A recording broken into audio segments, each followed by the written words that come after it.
I always tell her, like, regardless if I'm going to be the person she shares her life with, like, in the long run, I want her to be happy. Even if I'm not that person. But I mean, right now, I'm not. But I'm just saying, just like, I want her to be happy. You know what I mean? And if I'm not the guy doing it for you, then I want you to go find that person. I support you, right? Knock him out the box, Rick. Knock him out, Rick. Knock him out the box. So Paris, motherfucking Bell. What's up?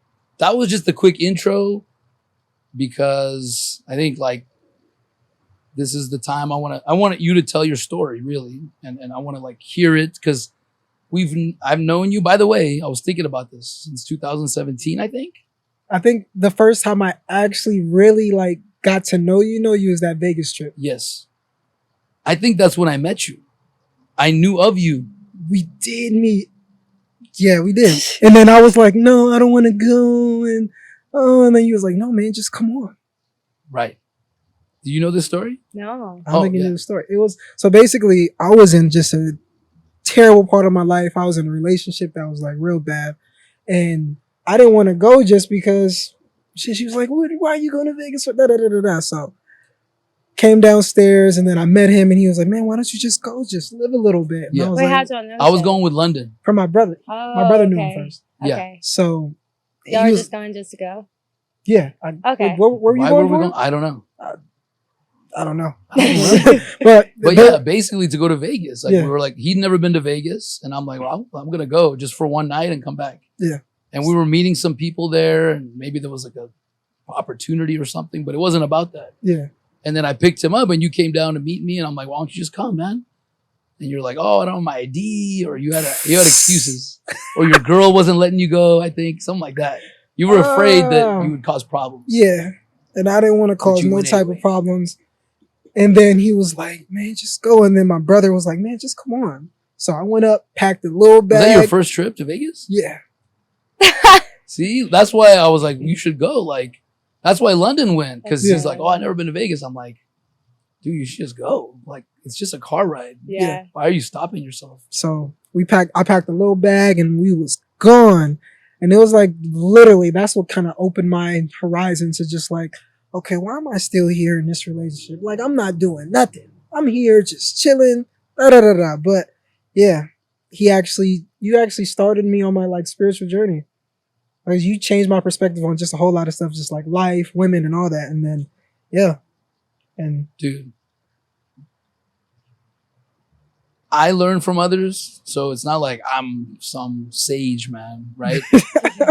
But like for you to say that about me is very like humbling, because I look at you like, wow, you are a great man. Thank you, man. I don't even think I have necessarily more to offer you anymore other than my friendship, because you are so on your way. I mean, I will talk your ear off if you want me to. Oh no, it's hey. But I've been watching how you've been growing, man. Even though we're not like super close, like day to day friends, like it's like months will go by and then, hey, what's up? And it's something grabs me and goes, oh, what's up, Paris? And it's never, I know you, man. You're a kind soul. Yeah. You in London are different, man. Yeah. You flow much easier. London is like me, very competitive. Not that you're not competitive, but you a flowing competitor. You're like a philosopher, a life student. You're just trying to put the word out for how you are able to navigate this journey and help others, and also be sexy while you're doing it. Hey, ain't nothing wrong being a little sexy. Hey. Hey, man, a little sex appeal never hurts. Hey, it never hurt. Hey, be you, Paris. Yeah. You can't pretend you're not sexy. Facts. I used to pretend I wasn't sexy, though. I know. I used to pretend I was not sexy. You and London are sexy brothers, man. I'm just going to say it. I'm only saying it so that men can feel comfortable admitting that other men look good. You two are like superstars, man. Yeah. You know, London's still going to find his like stage, like, and he's doing it, but it was football, but now maybe it's going to be helping. He's actually a really good golf player. Like, he's really been like playing golf. You know I let him borrow my golf set, right? Yeah. So I'm helping left and right. You feel me? Yeah. He's actually been like playing golf. Let somebody borrow your golf set. You never know. It could be the next fucking master. Tiger Woods. Yeah. And I don't know if he told you, like, not too long ago, he won his first tournament. Yeah, he has a first trophy. Place and everything. First place. He got a trophy and like a yeah. That's what I'm saying. Those are not good golf clubs, by the way. It's definitely not the golf club. He makes it work though. But he's bought some new ones though. Yeah. But he still uses whatever you gave him. No, that's amazing, man. Yeah.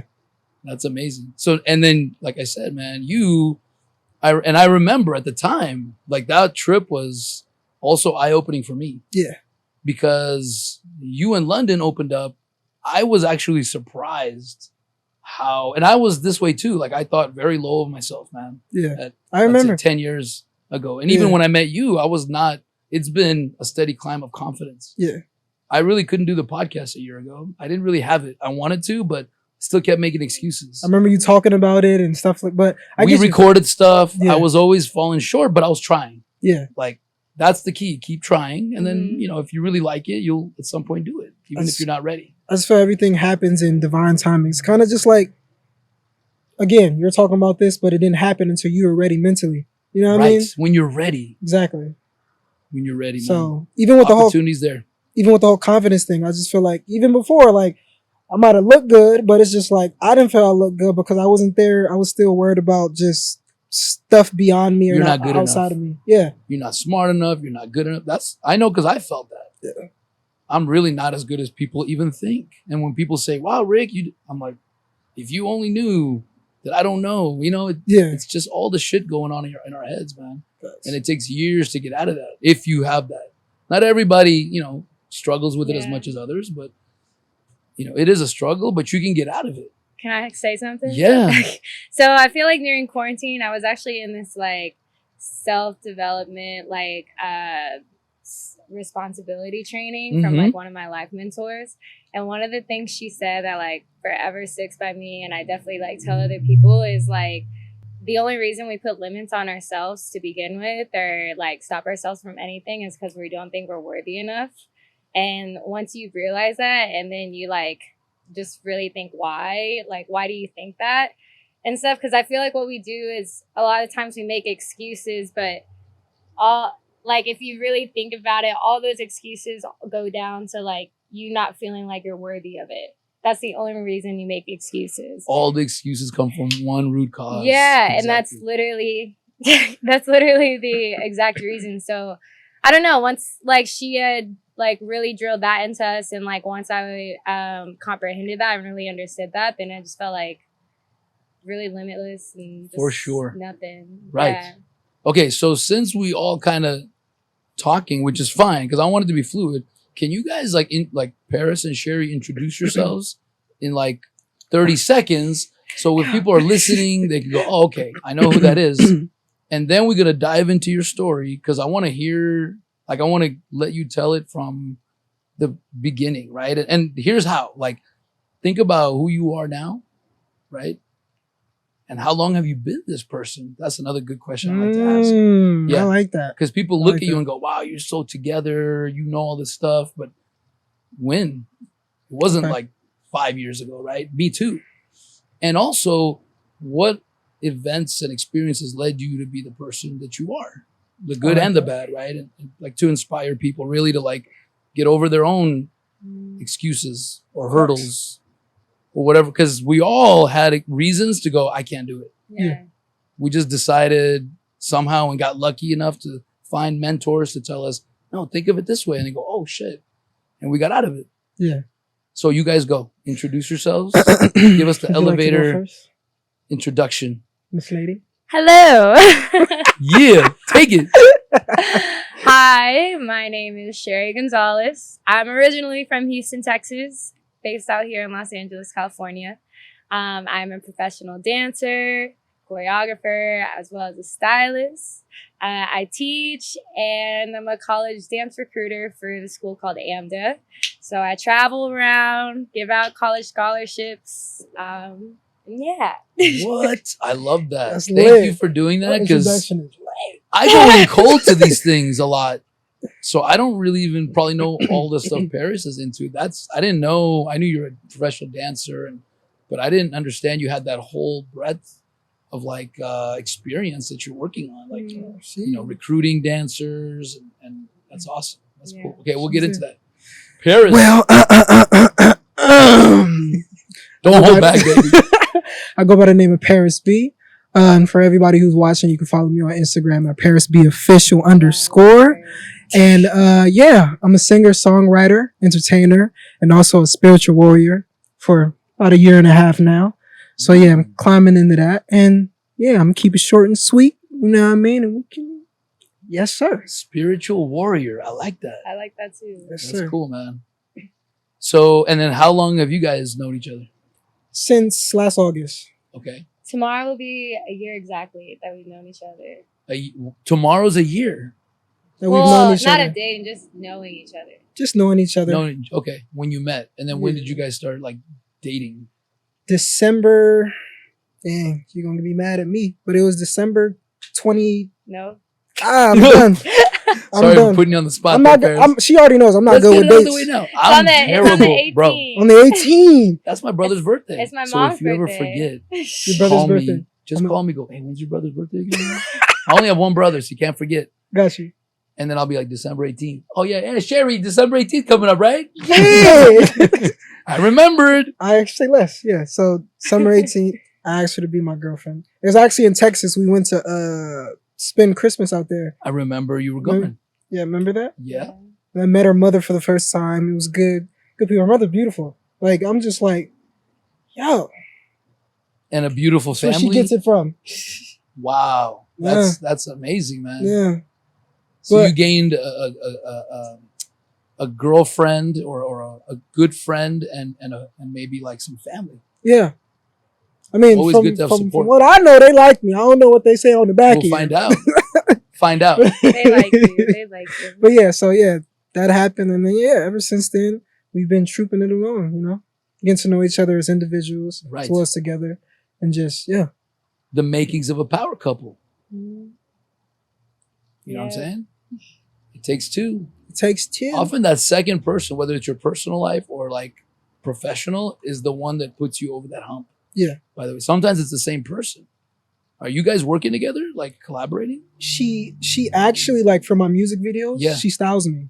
Okay. She styles me, and so like that's why I be looking all good in my music and stuff. But yeah, she styles me, and like I've been dancing a bit, and she's been helping me a lot with it. Well, you are a dancer, so why not lean into that? But I've been putting him in the studio. yeah, Nice. she's been giving me the critiquey side of it, Right. You know what I mean? Because I know how to move, but Yeah. you know she's with the Uh-huh. she's so yeah. Right. Because you got moves, man. You can go Usher. You can go Usher on people, but I'm sure Usher also studied Yeah, Mhm. and practiced with professionals definitely. and was like, oh shit, I didn't know you could do it that way. But Definitely. then you can still then take it to another level. You don't have to stick to what you learned either. Yeah, It's just good to learn what the masters already know and then take it to another level. that's right. Amazing, man. All right. So go back to your story, man. This is good. We're gonna stop because we gotta get deep. This is good. Story. This is I want Let's go. you to be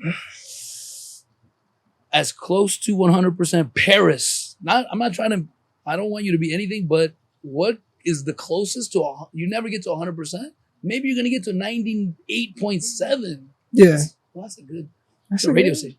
No, but that gets you to your highest level, man, as an artist. And then Yeah. the music's going to be better. Everything's going to be better.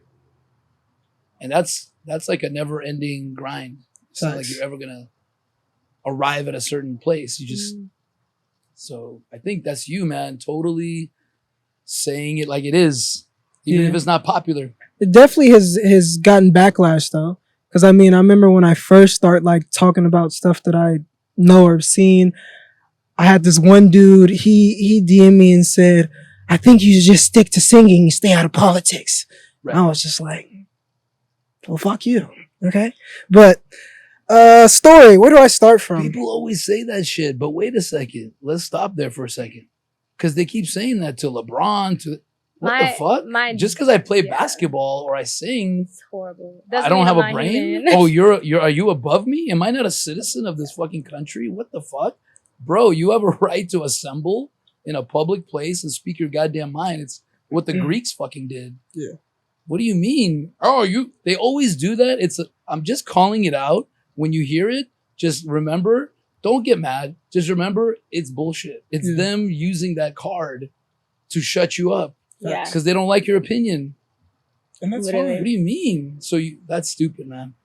What? So like Marvin Gaye, Tupac, Bob Marley, any singer that spoke out about something they didn't have.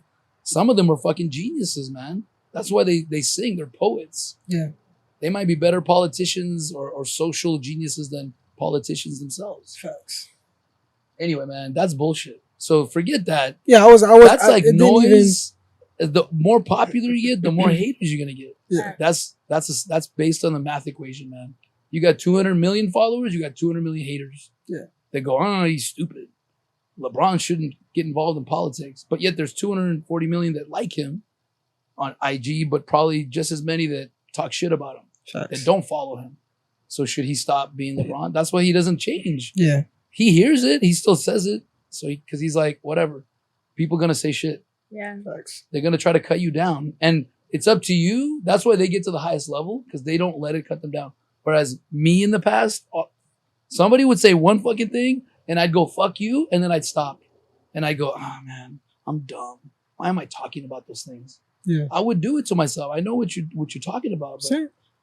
don't let it stop you. And that means acceleration, man. Yeah. It's just speed bumps. Yeah. So go back.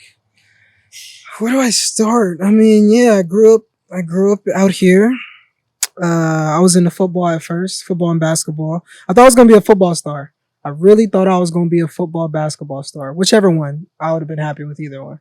But then high school hit, and then I got in the choir. Yeah, I was a choir boy, and I used to get made fun of because I would go to choir. How did that happen? How'd you even get into choir?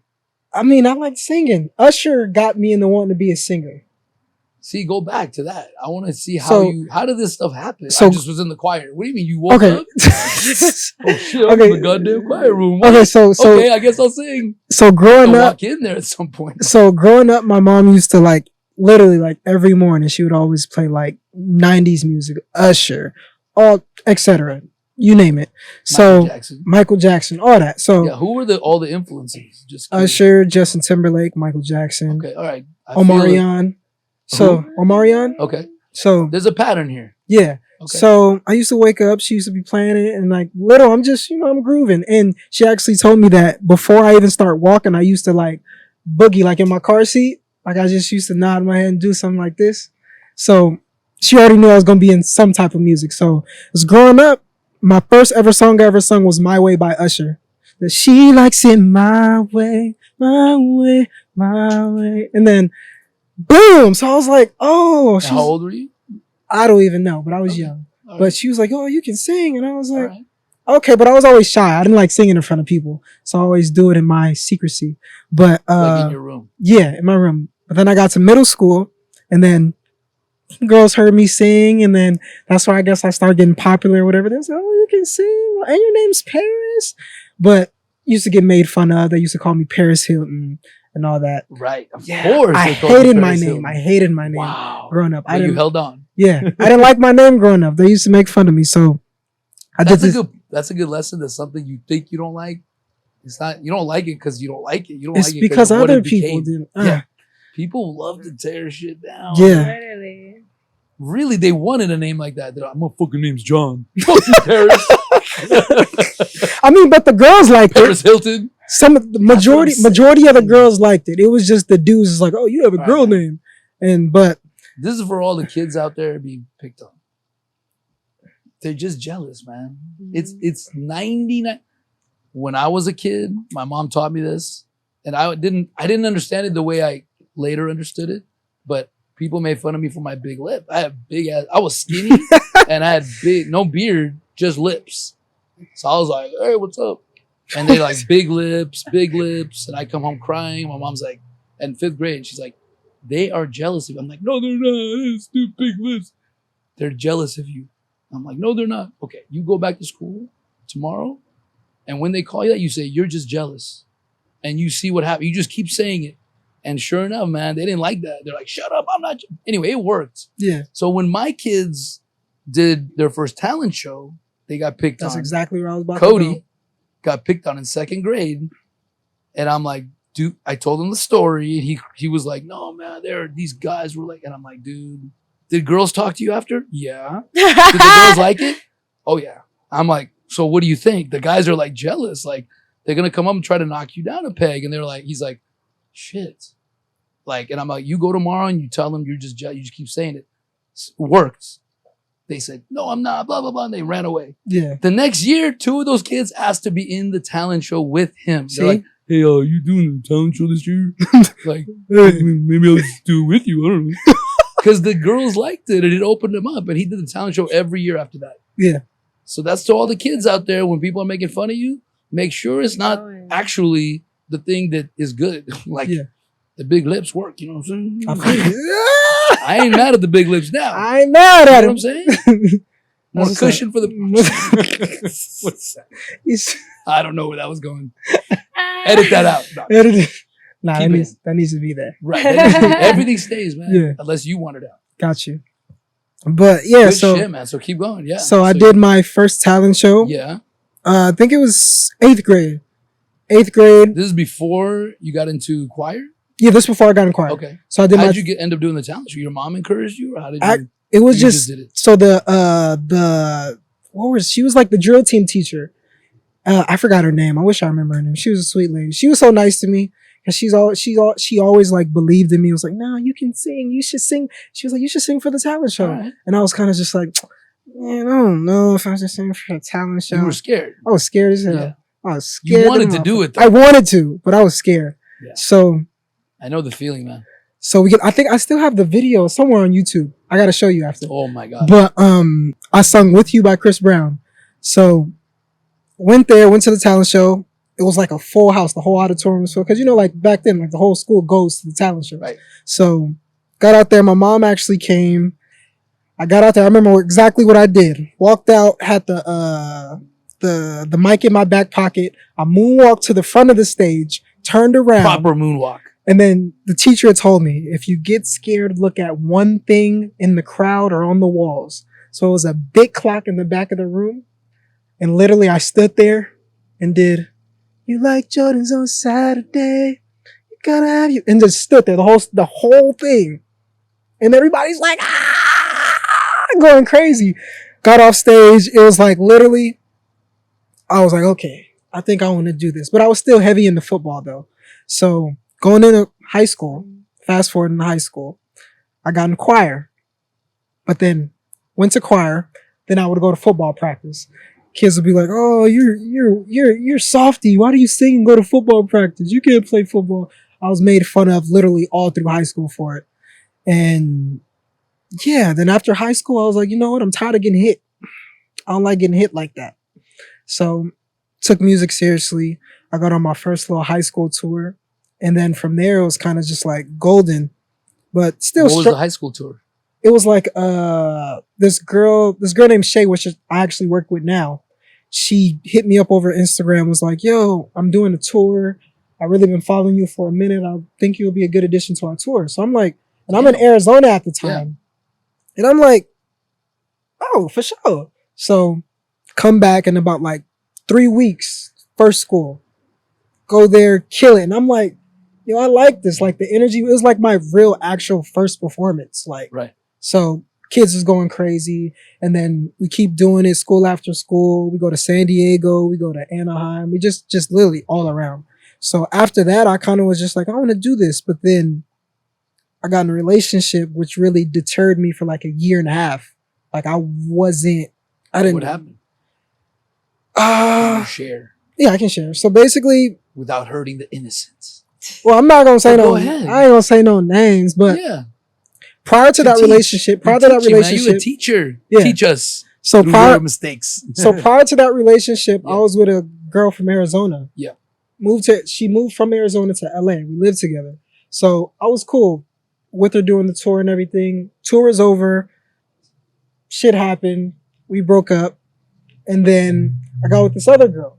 Met her in Hollywood. She was real cool. Thought she was real cool at first. But I didn't really know the girl. Like, I didn't know her from nowhere.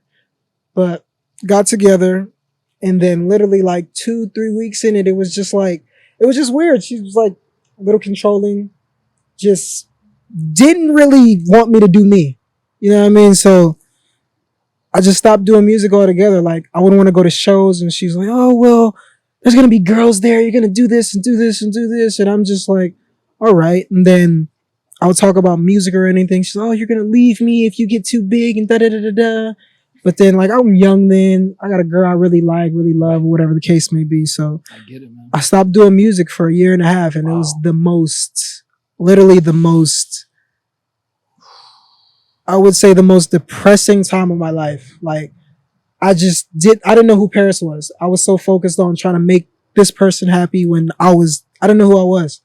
Wow. So, you know why? Wow, just real quick, because I think that's when I met you. You met me. That's when I didn't realize this is with a wow for me, because I knew you took a kind of a break, but I didn't realize it was so much I knew that you and her were having some control issues, and we talked about it on the trip, but I didn't realize that was the reason you stopped. Yeah. Mainly the reason. I thought you just decided, I got to make money. I got to get a job. Nah, I stopped completely. Wow. Like, wow, I just didn't have a passion for it anymore. I was kind of just like, anytime before I stopped, I would mention something, and it was kind of just like, well, this, and this, and this, and this, and this. So I stopped, and that's when I picked up the camera. Yeah. And I was like, you know what? I'm going to just pick up the camera and just start shooting stuff. So. Right. And that wasn't good enough either. It wasn't fulfilling. You. You were trying to fill the void. It out, but it was music at the end. And yeah. I totally get, when somebody cares for you and you care for somebody, you want to make them happy. Yeah. And when you're young and you haven't experienced this life enough, it's easy to give yourself up, man. Yeah. And I did that too. I did that, I think in my first half of my life, like in terms of like going to college with no vision, just like I was basically like, I don't want to say sleepwalking. I feel kind of on autopilot for the first 40 years. Yeah. My childhood was great. I had a lot of fun. I had a lot of adventure. It's very creative. And then like, I love that I had my kids because I always want to be a father. I'm a father, like to everyone. I feel everyone's my brother and sister, kind of, or my child or something, man. I love everybody, even the ones that have fucked me. Okay, Dad. Even the ones that have like done me wrong, I still love them. I just maybe I'm not ready for them right now, or they're not ready for me right now. I feel that. But music train of thought. Yeah, I lost myself. Like I was just going on autopilot, so I wasn't really. I went to college because I was supposed to go to college. I got a degree in something that wasn't my passion. Yeah. I got a job. I got married. I started having, like, it was just all like, oh, that's what you do. Yeah. That's what you do in my family. Everyone does that. You get a job to take care of your family. That's the whole point. Yeah. Which I'm not saying that's not part of it, but there's also like, I didn't understand how important your like career can be. If you have a choice. If you don't have a choice, then you just do what you got to do. Yeah. I did that. But if you have a choice, it's so much better to like figure out who you are first. If you're with someone though that is squashing that the way it was for me too, sorry to say, not because I want to hurt somebody, but just being honest. We both squashed each other. Let's say. That wasn't good, man. It was like a ticking time bomb. Yeah, facts. And I'm glad I opened my eyes, and you opened your eyes pretty quickly though, man. You're still young as fuck. Yeah. So you got like nothing was bad. It was all good experience, good pain. It was definitely good pain. It's why I'm who I am now. Yeah. But I felt she wasn't a bad person. I just felt that it was things that she didn't heal from for her past relationship. Right. So it came on to me. But then after that relationship, I've hurt people. So then I got in another relationship and I ended up hurting that person. So it was just a cycle until I just really realized I was just like, you know what? Like, I'm not even that type of person. Like, I just need to self-reflect on what I'm doing. And because you can't just point the finger sometimes. You have to realize what you do for your own hurt too. It's You know all what I mean? you. Exactly. Actually. It's all you. That's the responsibility class. I'm sure they told you 100%. You meaning, yes, people do fucked up shit, but you then are responsible for moving, going this way, put them out of your life, whatever.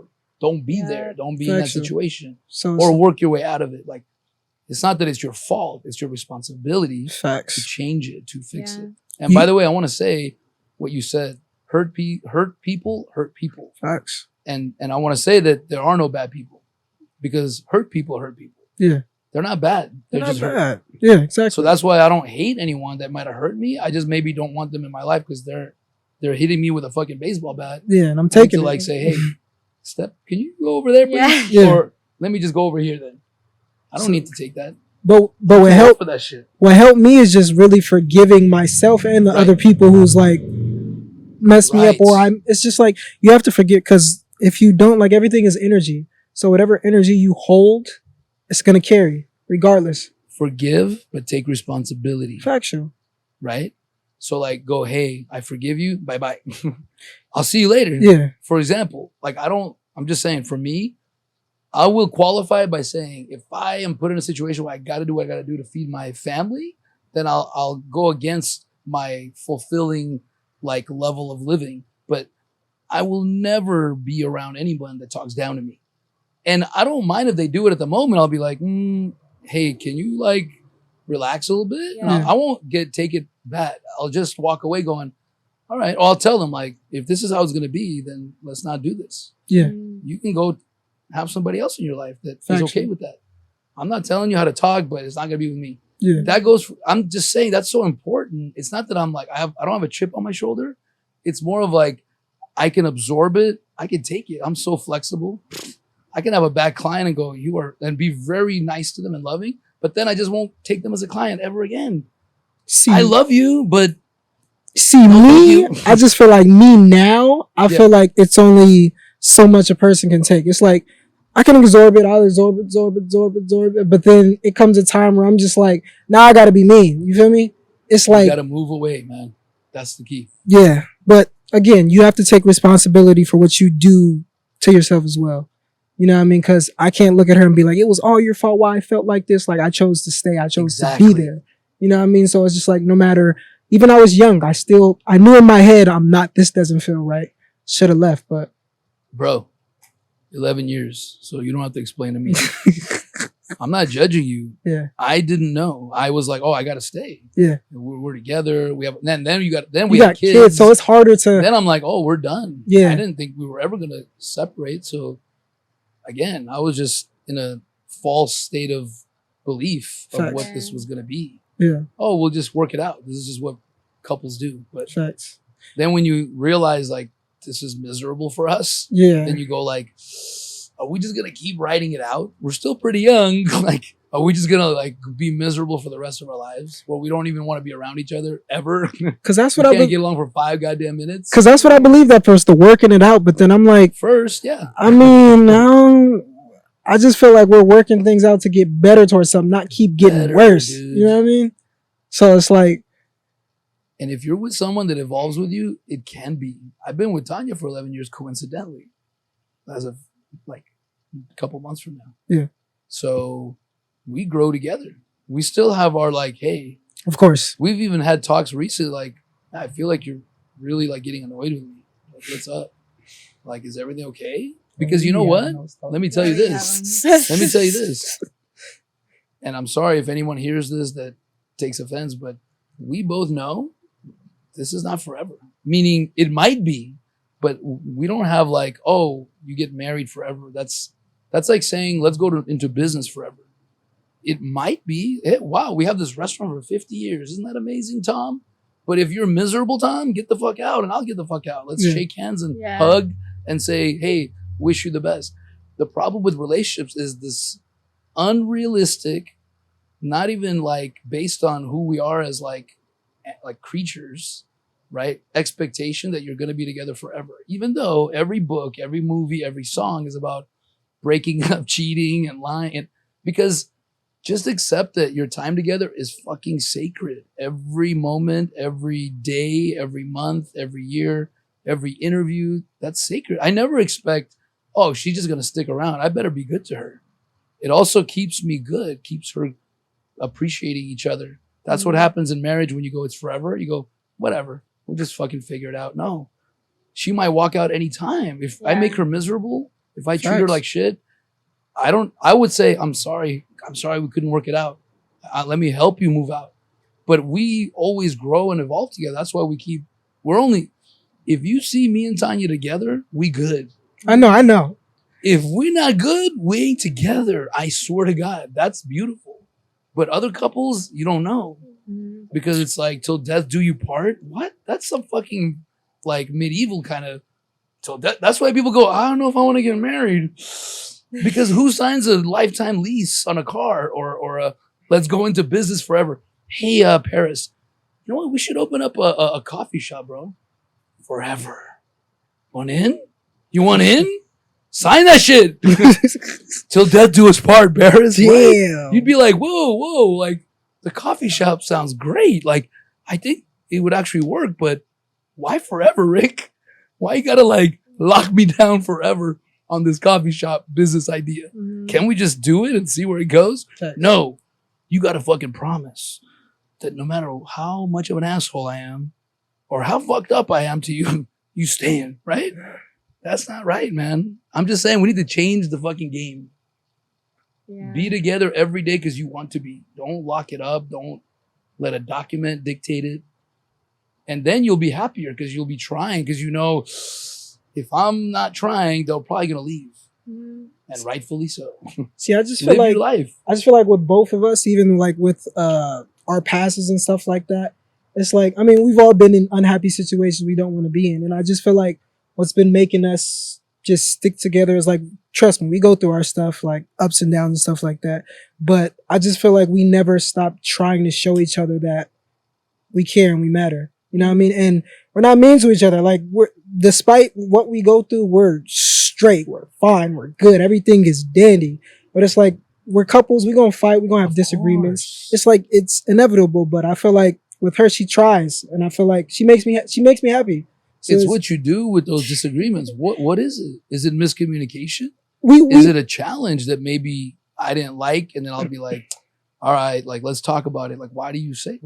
And sometimes it's like, well, I didn't mean it like that. I'm like, oh, okay. I thought you were, like, it's communication. What we've been working on now is our communication. Sometimes I may be thinking something or want her to do something. She might want it. Just sometimes it gets miscommunicated, but it's like at the end of the day, we're here. You know what I mean? Yeah. So it's like we figure it out, we go through it, but communication is very key. It's like super key because we're both really like, she's a chatterbox. She is like, she can go on and on and on. So it's just like sometimes when I get when I don't communicate with her, it's kind of just like, or my ego gets way ahead of me and I don't want to listen and stuff like that. Yeah. Then now we're both being mean to each other. And now it's like, but at the end of the day, we don't want to do that. We just, sometimes we act on our emotions at times. And it's just like, I still do it, man. I still do it too. I can't you know what? Sometimes you got to just take a 30-minute break or something. Facts. Or a couple hours. Seriously. Sometimes we're human, man. We're having a bad day. Yeah. We're insecure and that person says something that makes us sad or upset. Because the anger comes from being hurt. Yeah. And it may not be rightfully, might not be justified, but that's where you get angry, man. I realize that. Yeah. Most anger comes from being hurt. You're feeling, a guy won't go, you hurt my feelings. Like, right? You go, fuck you, motherfucker. But really, they like disrespected them. They hurt their ego. They, made them feel bad about themselves. So you get mad to defend yourself. Facts. You know what I'm saying? But the key is to then talk about it. And to me, communication is being able to say with words the pictures in your head. If you just talking to talk, that's not communication. Yeah. If you're like, I'm fine. It's the ability to go, all right, I'm really hurt because you said this. Yeah. If you're not saying what hurt your feelings, you're not communicating. Factual. Agreed. Because that means you're just talking, guys. Because I'm telling Mostly you, guys. Guys usually don't say, you hurt my, they say, well, I don't fucking like you when you fucking, but if you really be honest, you'll say, hey, like, okay, when you didn't get me that coffee, it hurt my feelings. Like, how come you didn't give me a coffee? Yeah, right? what It you got sounds to like see for so I'm real, macho. though. It is That's so why they're real. mad at you. That's why Yeah. why aren't you talking? Are you mad because I didn't get you a coffee? I didn't know you were home. No, fine, whatever. No, I'm cool. I'm just watching the game.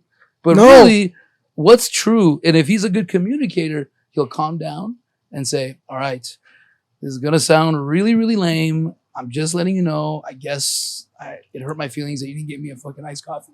That's it. I'm being honest. I know you didn't know I was home, but that's why. And then you can have a real conversation. That's Yeah. communication. Factual.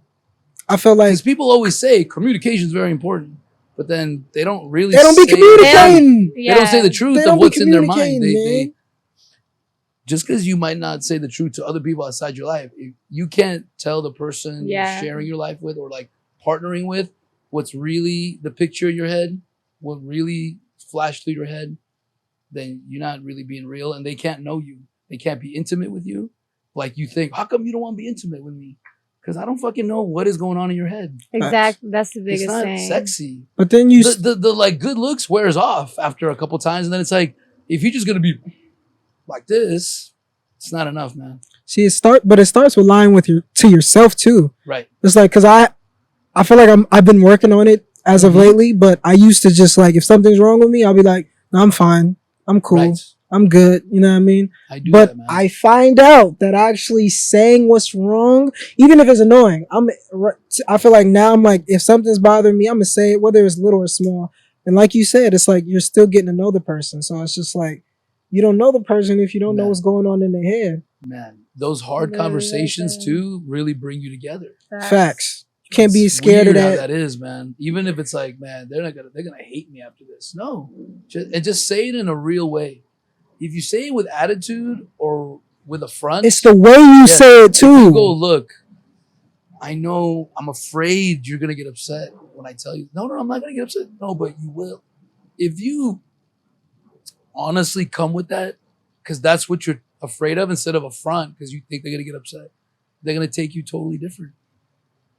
It's how you say shit They're too. gonna say, "Wow, why are you afraid I'm gonna get mad at you?" Well, this is gonna be hurtful. Whatever it is, I don't know. I just think like the whole truth shall set you free, sort of. It really is true. Like I'm not saying you can get to your ultimate, always being honest. How do I look in this dress? You might say, great. I mean, it depends on your relationship, right? Yeah. I'm saying like we all like, protect each other with Facts. little white lies, let's say. You don't want to Yeah. hurt them, But the more you can be open, the more you can really be yourself. The truth what I'm has to saying? outweigh the little lie. Yeah, man. But definitely. that's very hard It is. because then a lot of sensitive topics get in the way. You know what I'm saying? With But- being really honest. But see, I feel like the real sensitive topic is what makes the relationship. Because it's like this: if I go around, I'm in a relationship, and I'm having really basic, third-dimensional conversations, you ain't gonna really know me. But I just feel like you said, communication. We have to talk about the things that's hard to talk about. Yeah, like You have to. If you're gonna be a traveling R&B singer, you're young, you're a guy. There's gonna be a lot of ladies coming at you. You're touring. Sexual. I don't know. Those are conversations you got to decide. Are you gonna be real? Are you gonna be kind of real? Are you right? Or We definitely you're have gonna this lock each conversation. other down? What's the deal? I feel Those are tough conversations. I feel like with me and that topic, I feel like sex is like it's a very spiritual thing. I just feel like it should be only shared with people that you really confide in. It shouldn't be something thrown around. Cause I feel in my heart that it's just like, say I go have sex with her A, B, C, and D. This is like we're energy. So whatever energy they have, they might be not bad people, but just their energy might be off. Then I sleep with them, and that energy comes to me. You ever felt like what am I trying to say? You ever just been doing your own thing and you just have these weird thoughts and weird feelings, and they're not even per se coming from you. They're just thoughts that just come out of the bloom or nowhere, whatever the case may be. But yeah, I don't even know where I was going with that. You but feel like if you have sex with somebody that, if you just have sex with people that you're not vibing with, you're gonna end up taking their energy, which is not yours. Because Factual. if you're not vibing, you have different energies. Maybe Factual. they're negative. You don't really connect in that way. So the sex may feel good for the moment, but It's gonna fuck you up in some ways. Temporary. You're gonna take on their demons or their demons, their bad vibes. You just do. the energy with which they connect with you, because it's the deepest connection if you think about it. Factual. When you're really making like love or somebody you're like connected with on all the levels, intellectually, like you're spending time, being there for each other, and the physical passion all together. Facts. That's like the deepest connection, right? If it's just the physical, it's not the deepest. Facts. But you're saying you could take on their bad vibes. Yeah, you can. And I feel like now, because I mean, it's a good way to look at it. Because back then I was a little more quality. Facts. And back then I was young, so I didn't really know nothing from nothing. Yeah. But I just feel like now as I'm growing into you sampled already and learned that for yourself. Yeah. That, you know what? It was fun, but I gotta make sure it's more important to you now. Facts. It's something that you value more it's sacred. I just feel like it should only be shared with somebody you love and really care about, and somebody that you know feels the same way about you. You know what I mean? Because I just feel like sometimes it can be misconstrued. Sure. We might sleep with somebody who really doesn't really care. They're just doing it for the physical. But could you love and care for someone that can you love and care for more than one person? Like, I mean, yeah, but I just feel like it's certain ways that you can love and care for somebody. In your lifetime.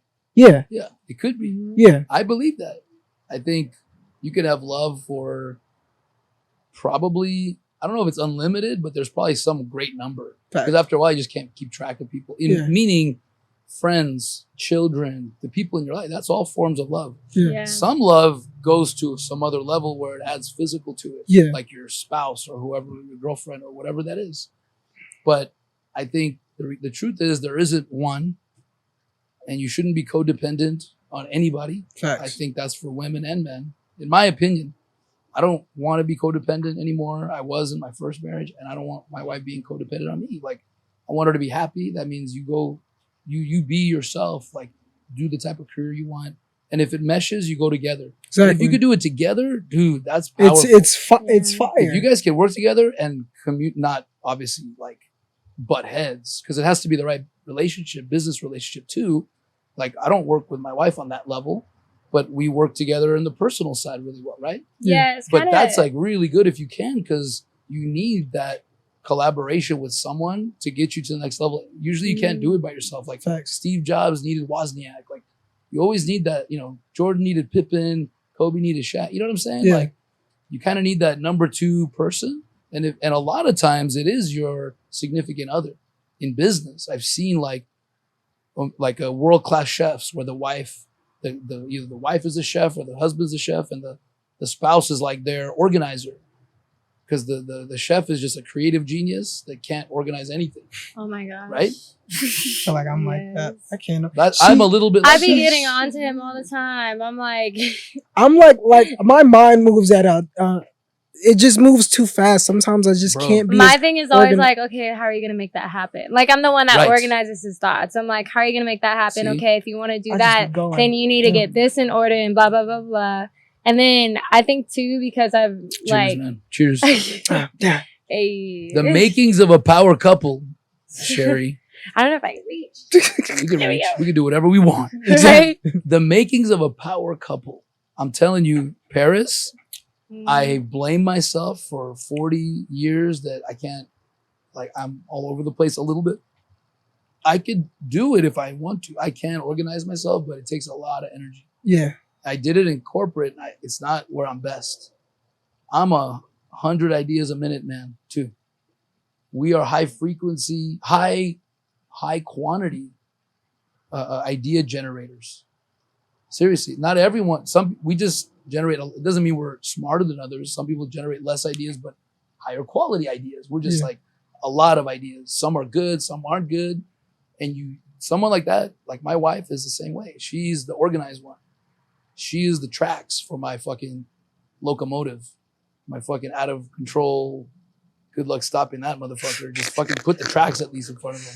Fine. She knows I'm gonna do what I want. But I love her and always want her to be happy, not like what I want.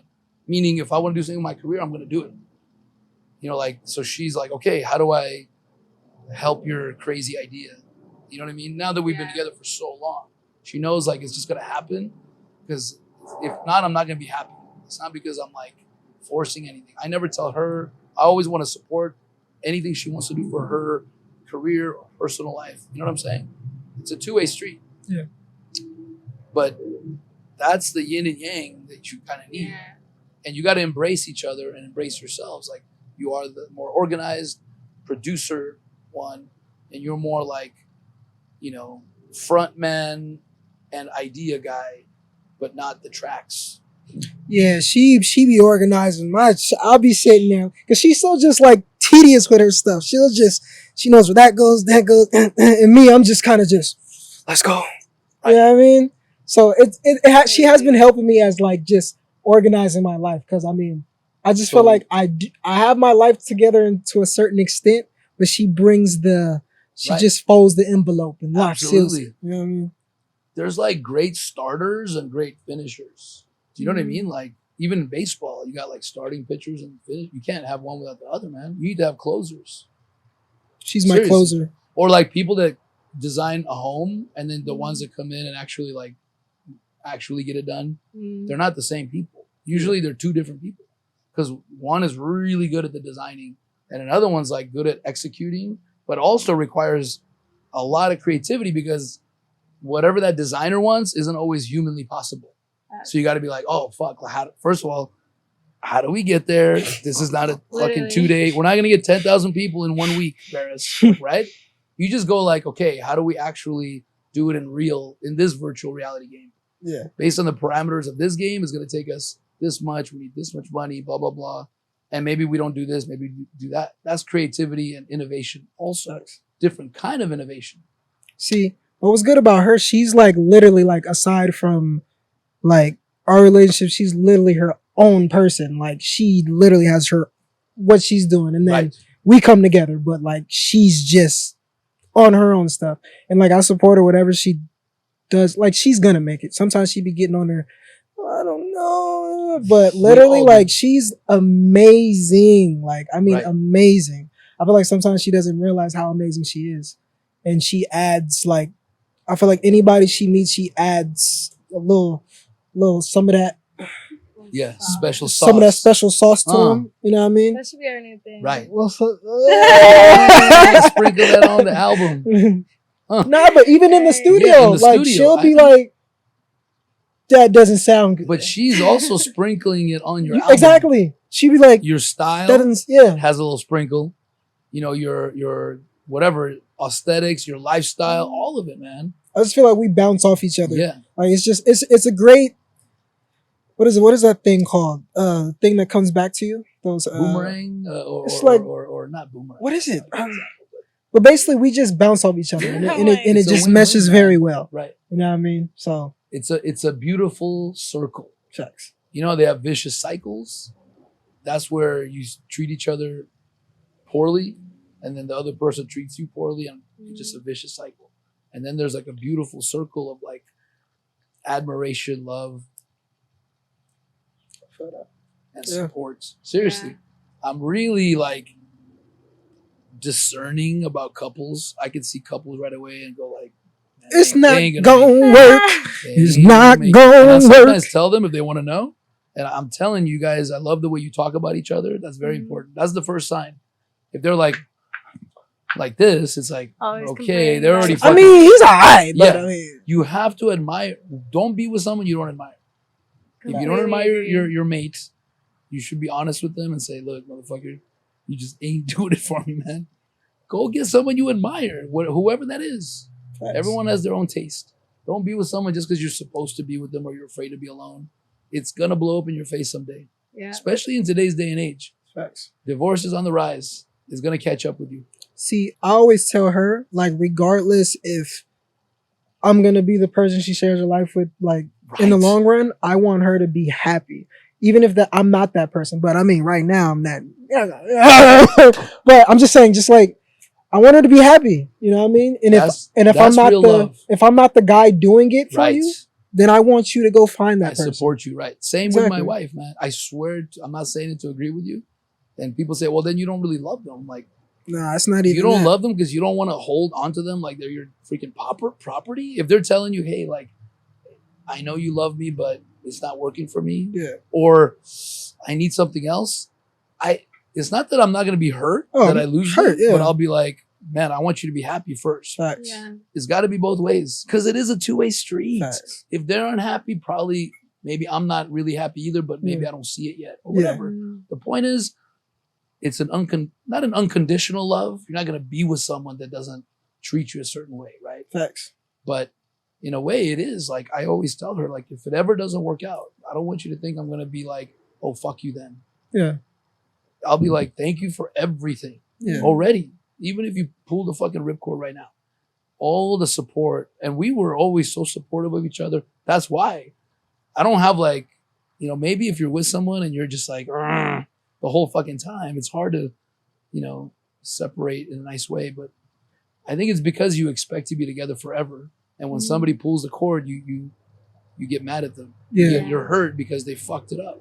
Yeah. But really, if you're honest with yourself, if they're not happy, you feeling it too.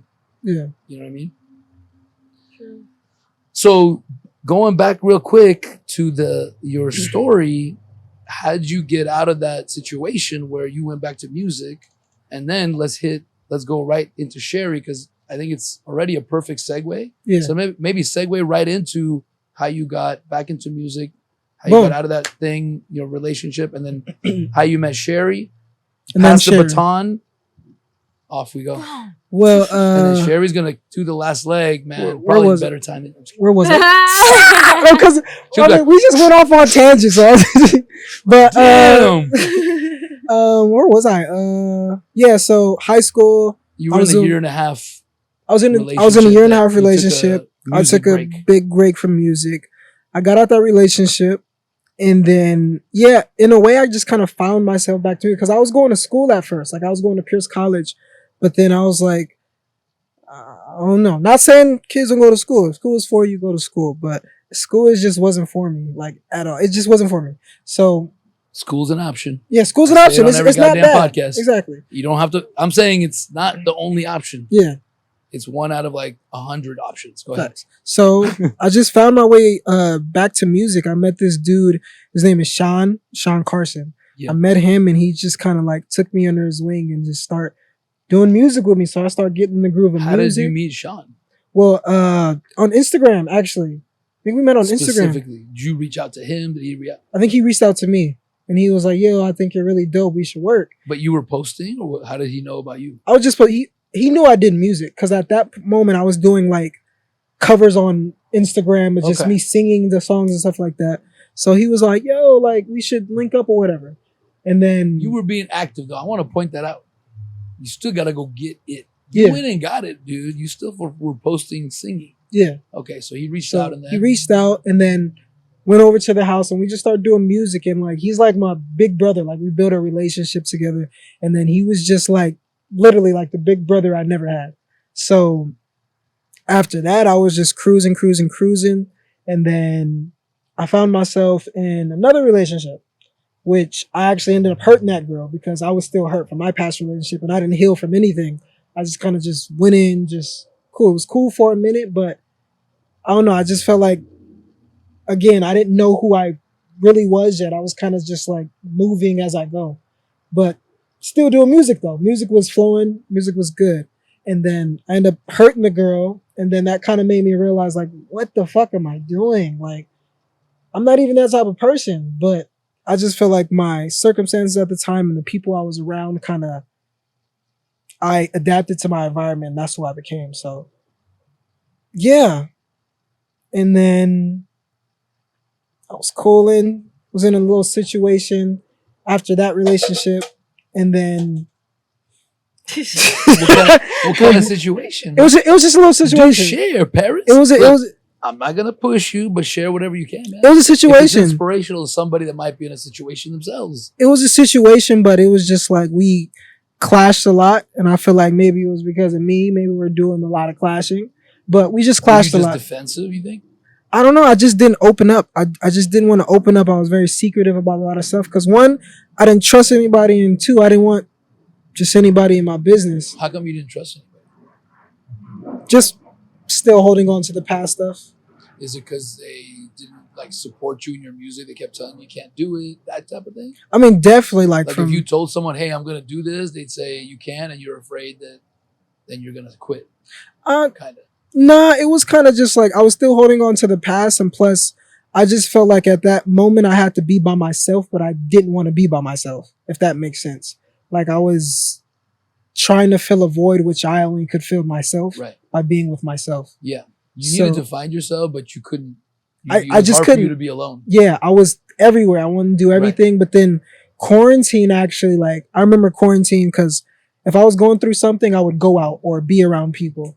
But quarantine kind of stopped me from doing all that. So I remember like it was yesterday. I got in the shower and I literally like broke down. Like all of me, I just couldn't move. I was crying. Like I just literally broke down because I guess all the emotions I was avoiding and trying to run from just hit me right then and there. I didn't have nobody to go to.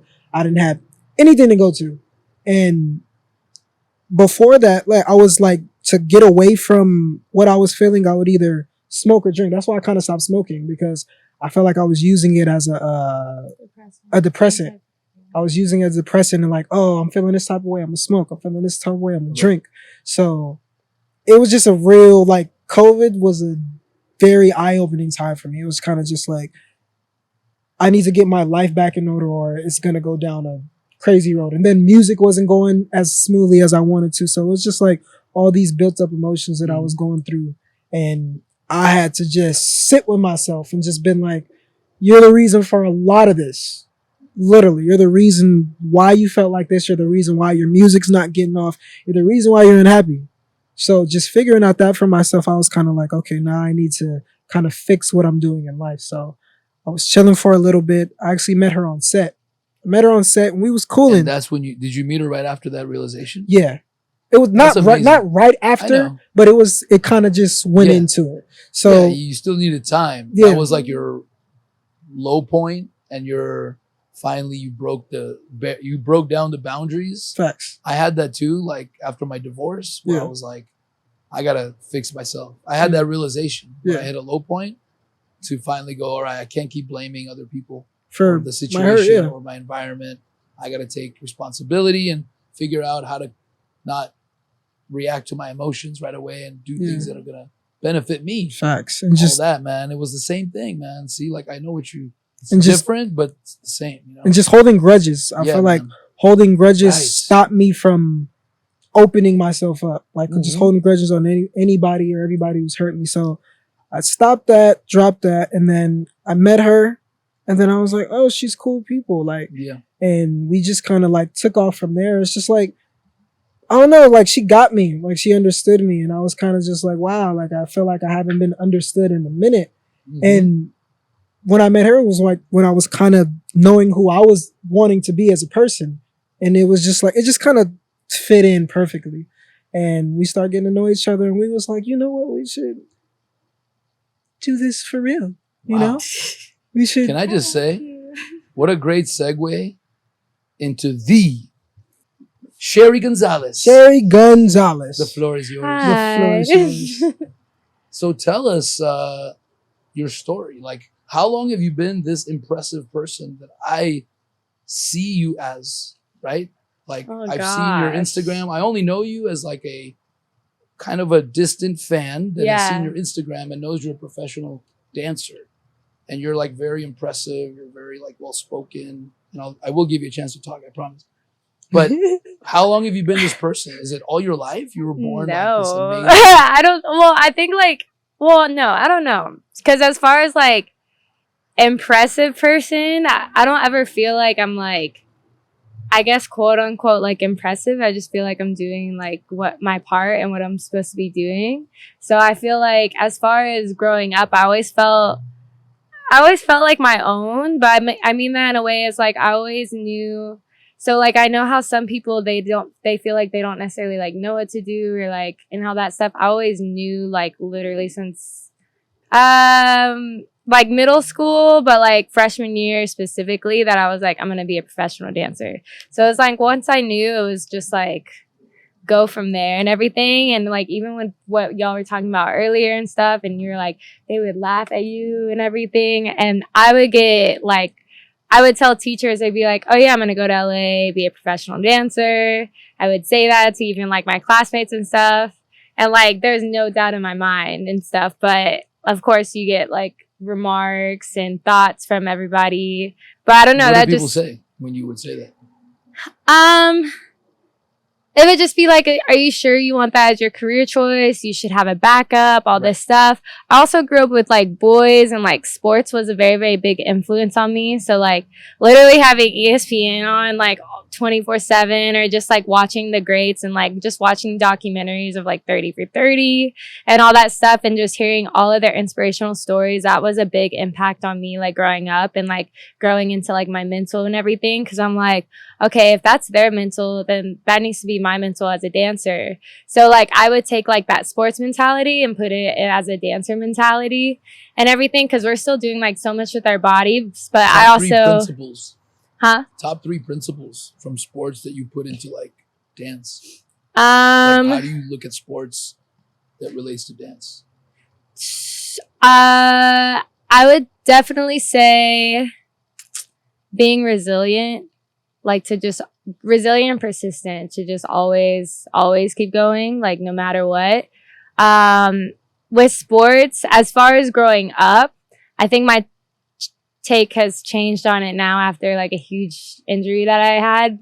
But like previously it was like growing up, it was any type of injuries or anything that like would hurt, I'd be like, get over it. Stop being, one thing I would tell myself a lot growing up would be like, stop being a girl. Cause I didn't like that mentality that I guess now that I'm older and I realize that they kind of place on girls. Right. Like they put this very like fragile look on girls, but like not all girls grow up that way. Right. And I feel like because I grew up around all boys, it was like I always just had this very like harder interior and like harder mindset of like, and so like I don't know, it was like kind of like the girl mentality, or like stop being a girl, and like hearing that even like said to like my brothers or like cousins and stuff, it was like that made me even not want to be a girl. I was like, well, I don't want to be like that. I don't want to be a crybaby, like whining and stuff. So shut up. I cry. And maybe it's not.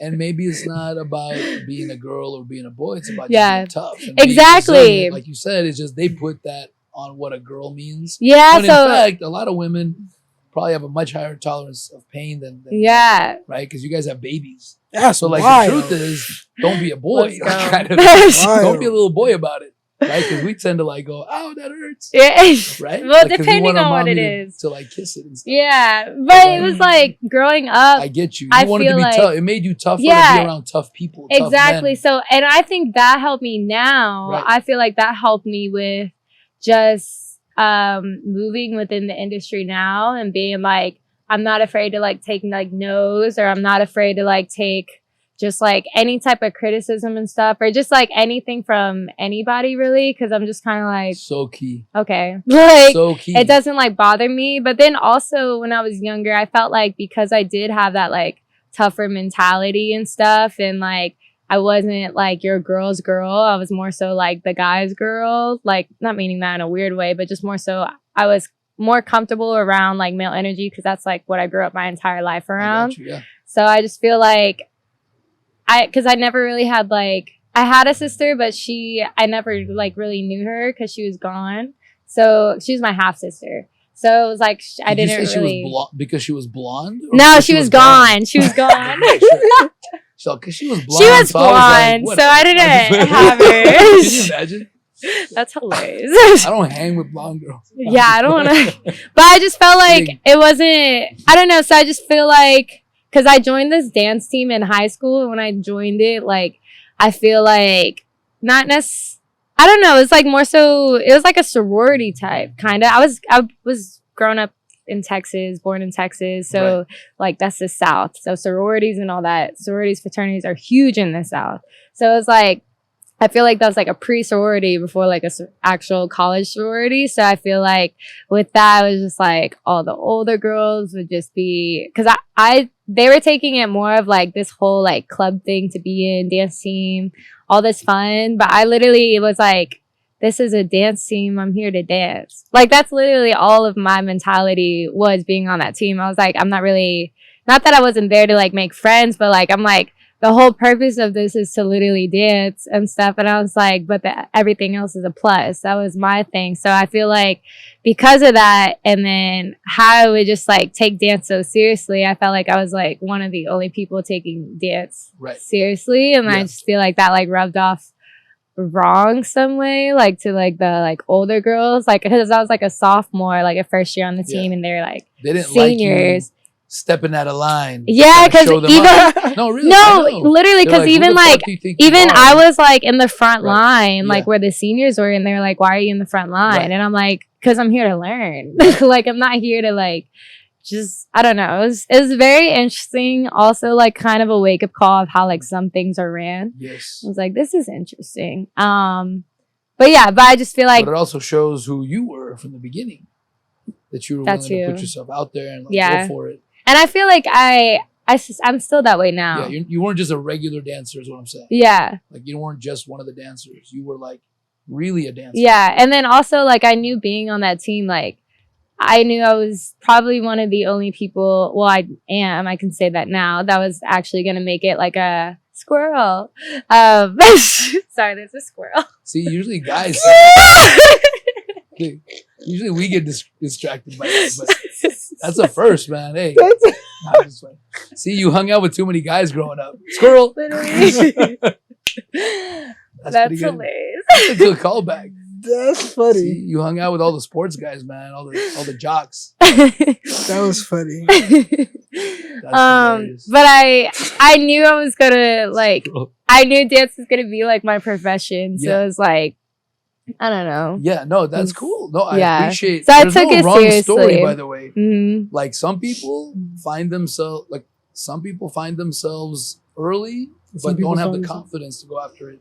That's the thing very too. Late Yeah, in life, and you'd be surprised. Yeah, but they always had it, or they always practiced it. Still, that's the key. Yeah, you found it earlier, right? But then you still had to like fight for it. Yeah, it was given to you. You had to keep showing up and taking the criticism. Yeah, most definitely. Even like, oh, sorry, go ahead. Go ahead. I was gonna say even once I graduated, and then before I had gone to college, there was like this studio that I really, really wanted to go to. It was like like an hour and a half away, like driving 2 hours by bus.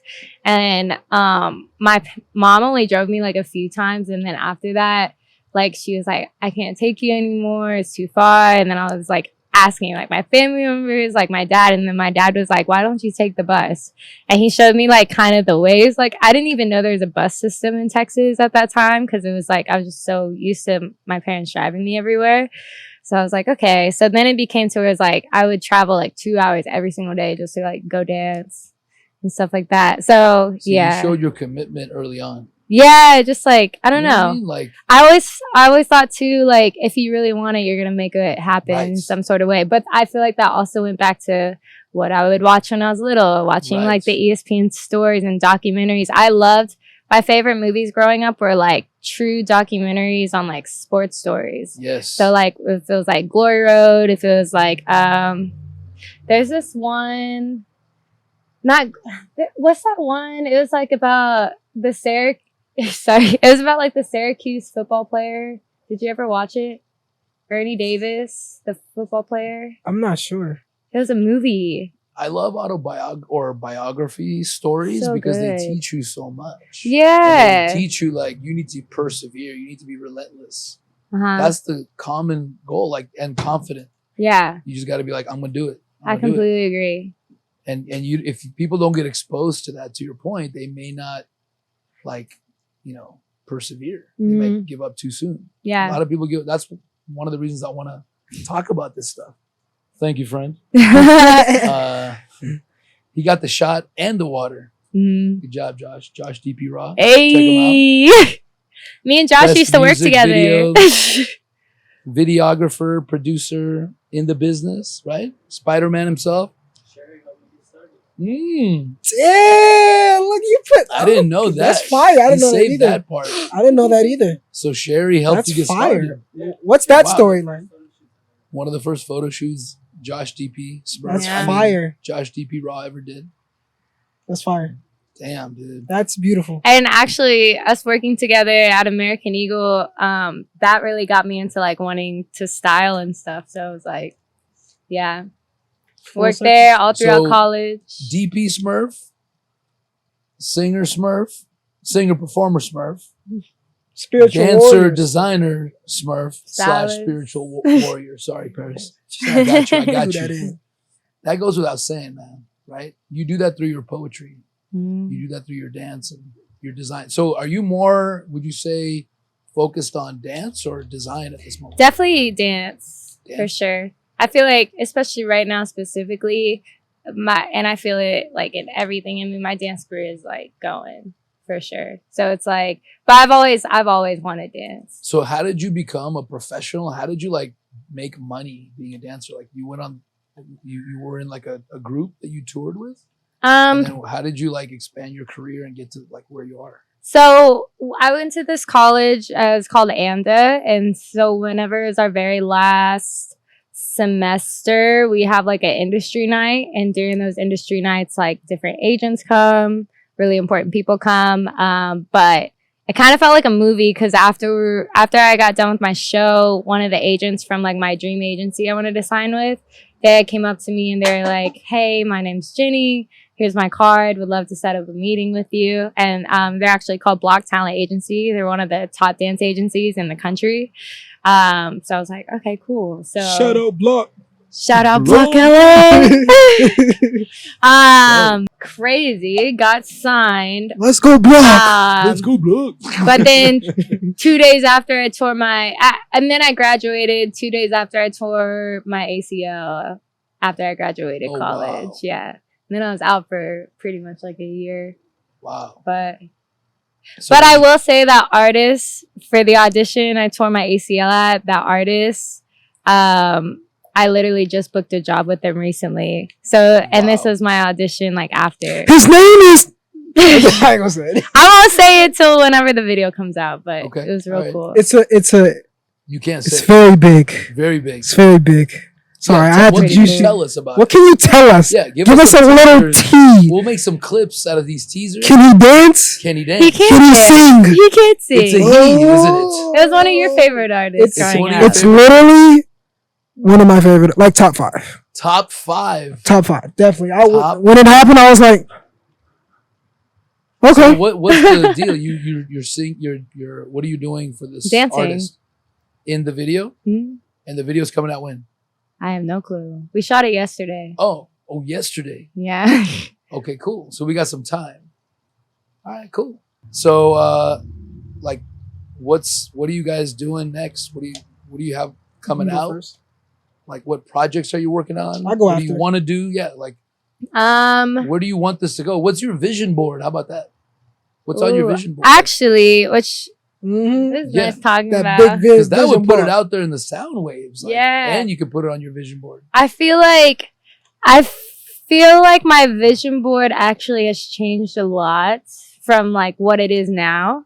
Because I feel like when I made my vision board, I made it in college, like when I graduated. But I feel like now, knowing the different ins and outs of the industry, what I actually feel like I want to do, I'm sure it'll change or even Right. grow into more as I As it grow. should, yeah.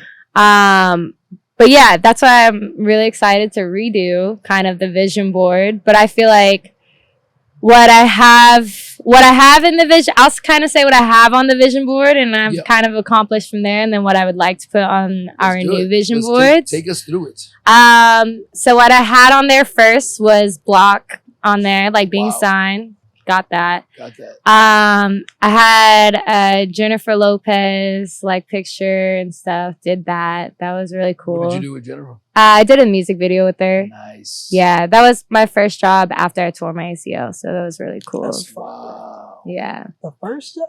And I will say, after I tore my ACL, my doctor, the first doctor I went to, I got 2 doctors' opinions, but the first doctor said, you should change your career. I don't think you'll be able to recover. Wow. And I was like, And here we okay. are. Second doctor. That's what they never. Second doctor. Take people's advice, but Yeah. take it with a grain of salt, Literally man. grain of salt. And Yeah. second doctor I went to, because I ended up telling my agency, because they were like, they sent me on an audition. I was like, I can't go. And I had to tell them why. And they were like, they're the ones that sent me to my second doctor. And my second doctor was like, oh, we've had dancers come in that have torn their ACLs before, and they're like fully dancing. One of them, her name was Jamie Goodwin. She tore her ACL 3 times. She's dancing. Like, she's like one of my inspirations for sure. But but whenever I got told that he had fixed her ACL, like her last surgery, and then she was saying like how great it felt and everything, then I was like, okay, I'm gonna go to like this doctor. Ever since then, there's times where I like completely forget I even had an injury, to be honest. But yeah, I mean, it definitely took a minute to recover. Like, the recovery process is not easy, but I always say with any injury, even like with my dad recently, like with his injury and stuff, like I'm just like, Dad, you just have to stay on top of it. But the biggest part is always mental. It's not even the physical. I had ACL replacement. Exactly. Yeah. So it ain't fun. You just have to tell yourself you're going to be okay. Right. And you have to, the biggest, positive thinking. The biggest note is to be nice to your body. Yeah. Because that's how you're going to heal even faster. Like, I used to just be like, it's okay. Like, kiss it. Like, everything. Like, treat it like I love it. Because I felt like that gave me the love towards my body to heal. And like, because it's like, keep the blood flowing like, properly when you tense up and get all down. Yeah. It probably, like, it's like, you. yeah, it's like anything. Even like with like people, it's like if you put down someone that's literally progressing and growing, but if you keep putting them down, they're never gonna heal or like really get better. But it's like the same for your body. If like you keep putting your body down, it's not gonna heal and like whatnot. But if you keep like, you have to grow it and like talk with it and like love it as it's growing, and that's the only way it's gonna get better. I love it too. Yeah, because like most people would probably be like, stupid knee. You know what I mean? Yeah, but it's like, I'm like, you're just literally putting that out. Makes it worse. Yeah. You're like stressing yourself out and you're stressing your body out. Vibes the body don't know the difference. You know, when you talk to plants, they found like it fucks up the plant, right? Yeah. So like, is that them having sensors, or is there just energy coming off of us? It's everything is energy. Right. We don't really know, right? Like, you know, when you tell yourself, oh, I'm scared, I'm nervous, that your body just starts to tense up, right? Same thing. Do you do all choreography? Your own choreography? Yes. Do I put it out? No. I need to, but she actually choreographed some of my I've choreographed some of his performances. Like, so for now, I've been doing a lot of artist performances. So right now it's mostly artist development. You're performing. Yeah, I'm very focused on myself. The choreography is not, you're not focusing on your choreography yet. Yeah. But you do it here and there. Definitely. Is it amazing? Is it as good as you're performing? I feel that if she puts her choreo out, that's that. Like, think about Paula Abdul, right? Who else? J-Lo. They were like they were performers first, but really when they started doing their own choreographies, and that's actually what I thought of when you started talking about J-Lo. I'm like, you definitely have that star quality for sure. Thank you. That's just, look, take it for what you think it's worth, but you definitely have star quality. You know that. I mean, you're a performer, so obviously it's working. Yeah. So I'm not saying anything new, but I definitely can see you doing whatever you want. That's why I asked, are you going to act? Because if you said, oh, I love acting, I'd be like, shit, then maybe you're going to be, look at what Paula Abdul, J-Lo, and some of the other, you know, female, like, multi-talented she can dance artists better have than done, right? They start with dancing is just a form of art expression. Yeah. It's acting. You're acting on the dance floor through like dance. But if you're not a good actor, you're not really a good dancer. If you're not able to like embrace the emotion of the moment, right? That's why they become good actors. They can just jump right into a movie set and pick it up. Literally, it's like a movie scene when she's dancing. You can see and feel the emotion when she's dancing. Literally, that's what I'm saying. That's and wild. Since you got that's so cool. Since you got the like physical features to back it up, you could do it on the on the screen. Yeah. Maybe do it with music videos first, and then boom. I'm just always thinking like broad, right? Because no, I love it. You can't perform. I feel like we forever, have to. Yeah. Exactly. Right? I mean, you're gonna perform for a long time, but there's also different injuries. ways. There's also like choreography. You can do that for a long time. But the knees gonna start. You can do that till you're 98, going you should turn here and still be doing some choreography. Yeah. I feel like my biggest thing I want to do is definitely like creative direct. That's like the big thing. Like creative direct, what For kind of artists. things? Artists. Any kind of artists. Well, yeah. Like design, fashion, Oh, art. music artists. Music artists. Yeah. So like setting like, cause a lot of creative directors behind like any really major artists Such all as? started as everybody. Give us 3. major Beyonce, Meg? literally. Oh yeah, I mean, but Beyonce, Meg Thee Chris? Stallion have the same. Justin Timberlake, Usher. Who else? Literally everyone and their mom. I was trying to get you to J-Lo. say. I was trying to get you to say the artist. Paris B. Paris B. But behind literally, You see what I'm trying? I was waiting. I was like, Yeah. but they all started like all of like their creative directors now like all started as dancers. Right. Because it's like they started as dancers and choreographers, and then the creative directors set up the entire vision. And I feel like they're that interpreting comes the music, the look, how Exactly. it's gonna look, everything. exactly. I might just let her do one of my videos just to do it. I I've was been thinking, waiting for that. Why? Really? He's Honestly. gonna shoot it. Let's go. Come on, Josh. Let's go, man. And I can I provide some creative strategy? Yeah. I provide creative We strategy. will actually talk. I won't after get this. involved in the day to day. Don't worry. But I might come if like I end up getting involved. But you don't have to. I'm saying you guys should do it. I was like thinking all along, like, are you having her do your videos? Like, are you not valuing yourself enough to say, Sherri, let's do some fun ass video? And you're gonna have to give Sherri the reins on the creative side so she can have fun and do it her way. Well, see. Now I've just been with my videos. I've just been like, it's just been me, and then the person who's shooting it gives like what they, you know what I mean. But and they've been great, Paris. Yeah, but I feel like you're for not my music video smurf, are you now? Huh? I know, but I feel like I know. But I feel like I know what I want to see, like on the board when I'm looking at myself. I know what I know what I want. Yes. But it's just like I feel like I don't know which one is going to be, but I feel like I'm gonna just let her go crazy, and of course I'm gonna come and be like, I don't like that. What if it's a collaboration? Exactly. It doesn't have to be. I work really well with collaborations. That's it. Because it's like I think that's why I work well with like the artists and stuff, because I'll always ask in rehearsals and everything. I'll be like, what do you like? What is your movement like? What do you want? Because it's like I want to like, okay, so for you example, I always ask you because I'm like, I want to eventually cater to you, because at the end of the day, as much as I want to do, and if I was that person to want to control it, I can't do that because it's your name at the end of the day. So it's like I have to make sure no matter what, you look good. I can't have my ego get in the way. Like, it's like I have to make sure that you look good because you're the artist, but I have to, of course, add what I know and what I'm very knowledgeable about, but like I need to make sure you like it too. And Paris is the visionary. He is. It doesn't mean you're not a visionary. Yeah. You are a visionary. You're going to do your own vision stuff, but in your music, but he is, you're definitely. a visionary. I agree. I was getting to that. Like, you want to direct kind of what the music video is because you are a visionary. You're like the Steve Jobs of your music. I'm singing the song. But Sherri's like, I love what you said, that Sherri, I get you. You're like, it's your music. Just because I would love to give my creative direction and expression into your song, but it's going to be to support what you want to do. Yeah. That's amazing, man.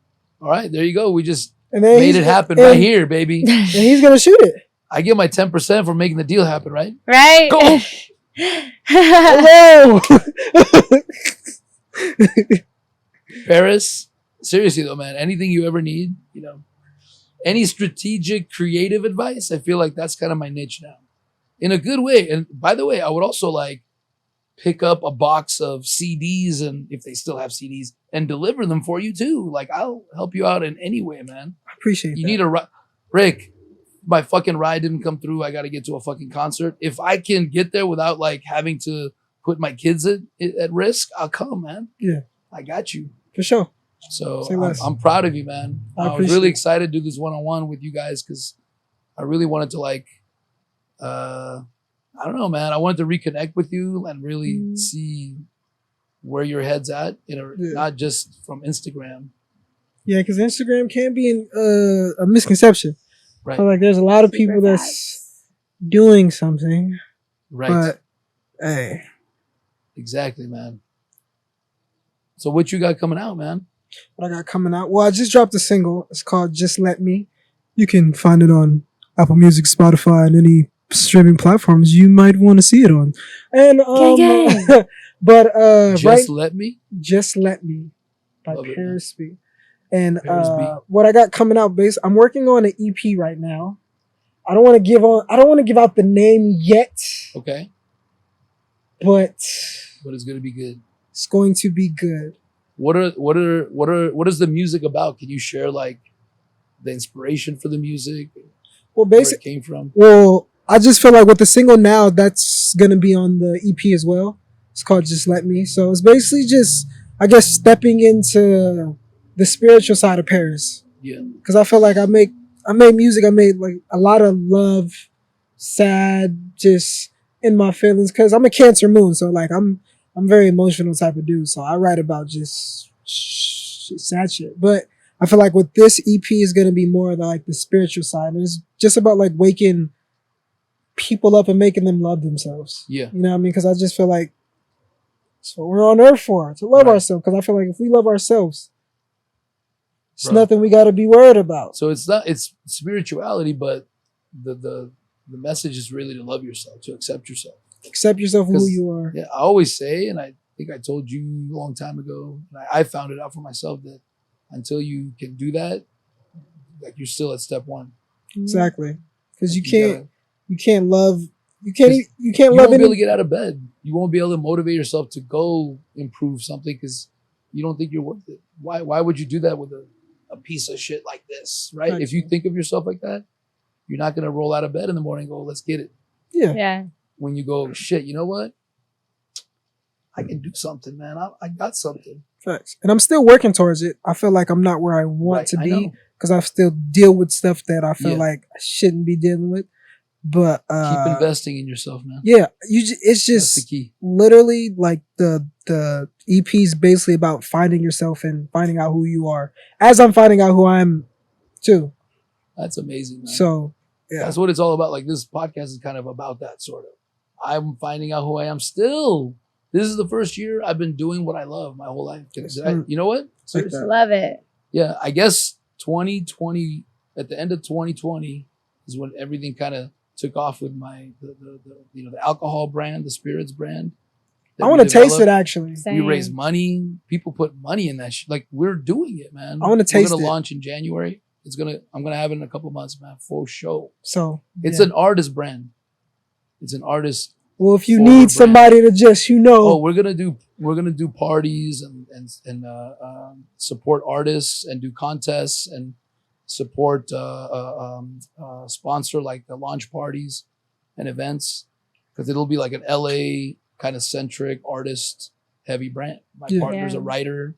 I'm in the film production business. Like I hang out and talk to a lot of artists, so we leaned into that. Like the brand leaned into it. Yeah. But that plus the podcast started basically like at the end of last year. Like this year is the first year I'm doing what I love, man. That's beautiful. So that's amazing. And you're happier, right? Yeah, man. And I'm old. Like, I mean, it took me a while to get here.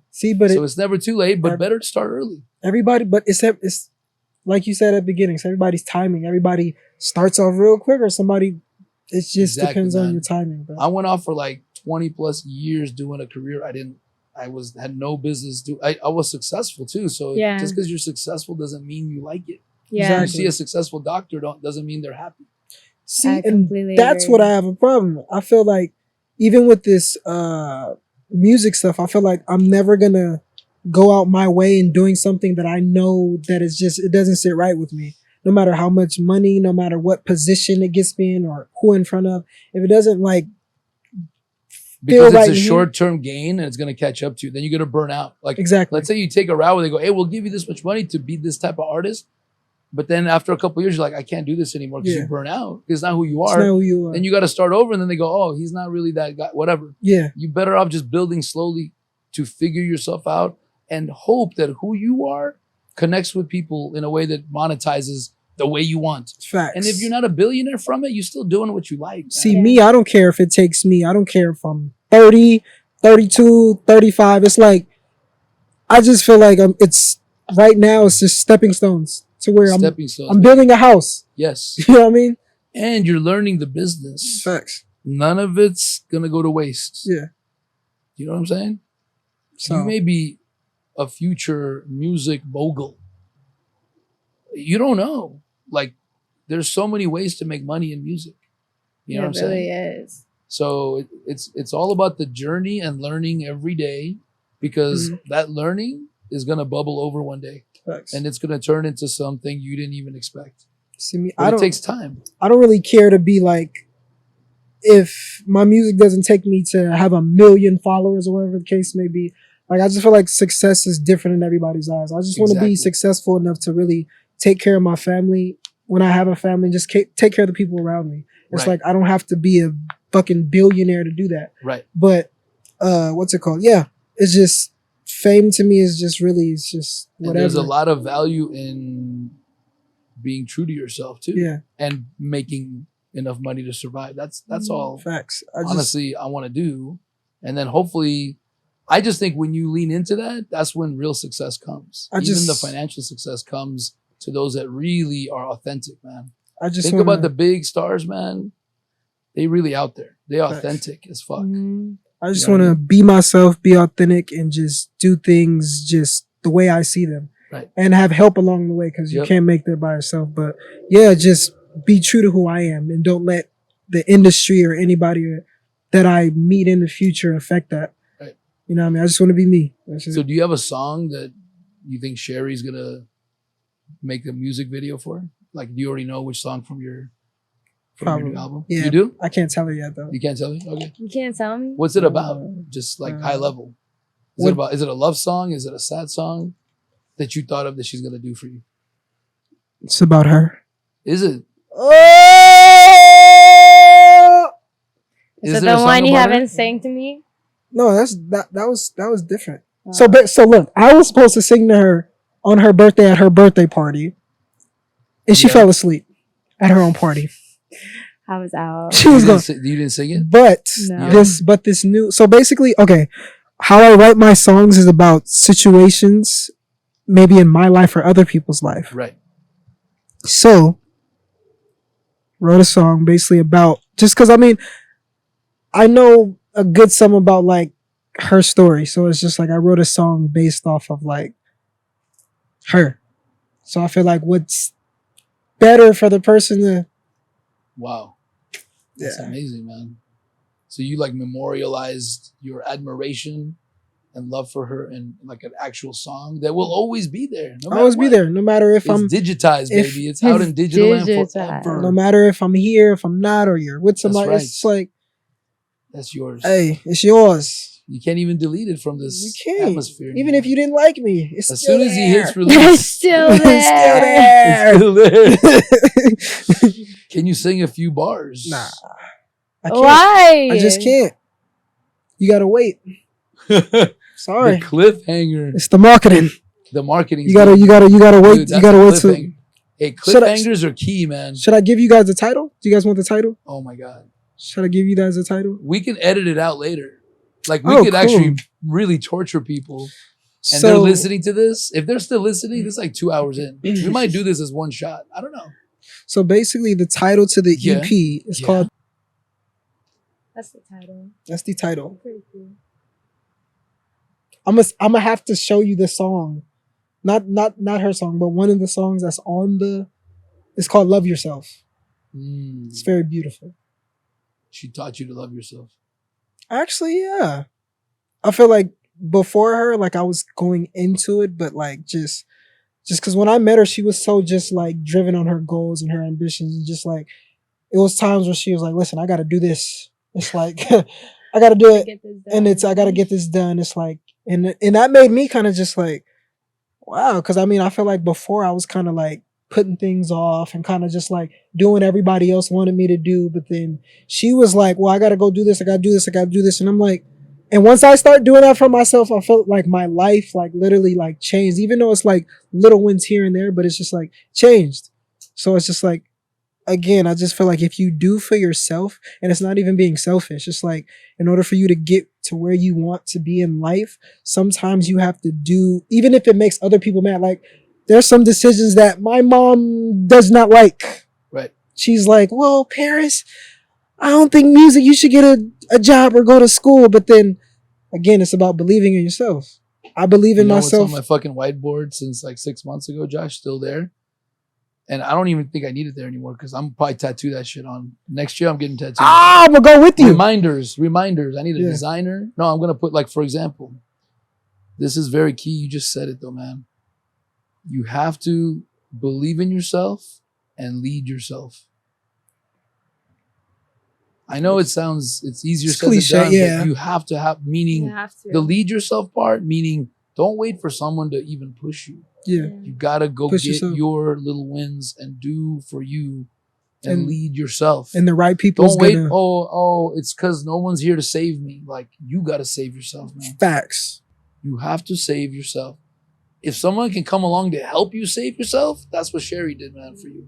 Maybe I helped you a little bit. Like a lot of people. I feel you were smart enough to listen, man. It's literally like you, my friend Sean, her. It's like literally like, and you wouldn't even expect it. You thought you was just probably talking to me, but it was just like literally like it was some of the things you were saying and how you were and you were going through the same thing as well, not to maybe the same degree, but you were going through your little stuff as well. And I just feel like all together, like me, you, and my brother talking in the car, and even conversations that we've had just chilling. You know what I mean? I just feel like all that. Dude, that was 6 hours of driving or more each way. I mean, both ways. But Vegas and back, meaning, and then there hanging out, walking around. It was partly that I'm finding myself, but then I also knew like we all going through it. Facts. I already knew London. I told London at the time, dude, you're like a Lamborghini stuck in a parking garage. That is right. Yeah. That is him. Like, I'm like, dude, you just can't believe that you can get out of this garage. Yeah. You can fucking destroy this fucking world, dude. I want him to model, bro. Did you see how good he looks? He doesn't want to model. He's a fucking supermodel. He doesn't want to model. I want him. He's a sponsor. I think I told you. I said he could be a spokesperson. I said London's like the sports model, and you're like the cool, easy right? Sports model and music model. Yeah, like artist and sports. I'm it's like, the art model and the sports model. Absolutely, Paris and London Bell, man. You guys should. Y'all would be such a. I've been trying to, because he's not a musician though. He can dance and he can kind of sing. But he does have he has an eye. He has an eye. He definitely has like an eye for just music. Like there's been times where like even music videos, like he'll whip up a whole music video layout for me. I'm like, maybe in that way, man. I'm saying he's not a performer. I'm thinking like, could it be Paris and London? No. I just feel that he's still kind of in his, I don't know, because like football was really like his life. Like London, like I was good at football, but London was just like that check guy. This out, man. I'm about to say something you like. He thought he was a football warrior, but turns out he's a spiritual warrior. Like that. He's just not a singer, maybe, but maybe because now he wants to like teach youth. Yeah. And get them to do what they want to do. Facts. And teach them. So that's spirituality. That's what you think. Like everyone defines it different. Facts. Spirituality to you is like awakening. It's like going, oh man, I don't have to take things personally. I could take responsibility for what I want. Like it's all of that. It's all the principles of this game kind of. See, I feel like people think spirituality is like, oh, I'm perfect and I'm better than everybody. Literally, in my opinion, spirituality is just like literally just, again, loving yourself. It's literally like taking accountability for what you do as an individual. And it's like, again, finding your way in this life and also helping other people around you find their way. Because I mean, I'm by far not perfect. I still get mad. I still get angry. I still do stuff maybe I don't even want to do, or not even don't want to do, but just I'm still human at the end of the day. Right. But it's just, I just feel like from being spiritual, I have a different sense of peace about myself. Yeah, I can be unconfident sometimes and stuff like that, but it's just like, Like I'm me, and it's like no matter what the world says about me or does to me, no matter what anybody says, at the end of the day, I'm me, and you can't take me away from me, no matter what you try to do. Right. So that's all we really got. Yeah. At the end of the game, all of us gonna have the same amount of everything. We're gonna leave this world the same. And you can't. Well, my mom always says you can't. A hearse never follows a what is it? What does she say? A hearse, not a U-Haul. It's like a. What? So basically, she says, okay, you know the a U-Haul. You never have a U-Haul following a hearse. Right. So none of this drill. You can't take none of this with you. It's like nobody's gonna remember you on how many followers you have or what type of jewelry. It's like they're gonna remember you for what you did for people. Right. How you made people and if feel. if you have 100 million followers that follow you for some superficial shit, they're gonna forget about you then and there. Yeah. If you got 10 motherfuckers that were around you that you touched and connected with on a higher level, something bigger than just yourself, right? See, then that's a legacy. Whether that's your team, your children, your fans, and like you said about Tupac, Bob Marley, why are they still relevant to this day? It's a lot of people. There's a lot of artists that, or not even artists, just people that just. Oh, let's talk about artists. Authentic, man. If you listen to their interviews, whether you agree with them or not, they're themselves. The realist, you're not gonna find more real. And what you just said, and even though you might get shot at, both Bob Marley and Tupac. Yeah. Bob Marley knew the things he said he would get shot. He got shot at. At concerts and would still come out, knowing that there'd be a riot if he didn't come out. Like the dude was like, "I'm just here for as long as I'm gonna be here, man." You know, and that's why he was so. I mean, I know not everyone can be like that. That's why you look up to someone like that. We all want to be our authentic selves, but it's scary. It is because we're gonna be judged. We're not good enough. If they know how ugly we are, the thoughts we think, things we believe, we're gonna be nothing. Yeah. We're not gonna have enough followers. We're not gonna have enough people that like us. I think the imperfections are the beauty, though, because that's what people relate to people's imperfections the most. What do you say on the other side? Oh, yeah. So one thing we always have been saying, even before our relationship, was on the other side of fear is just beauty.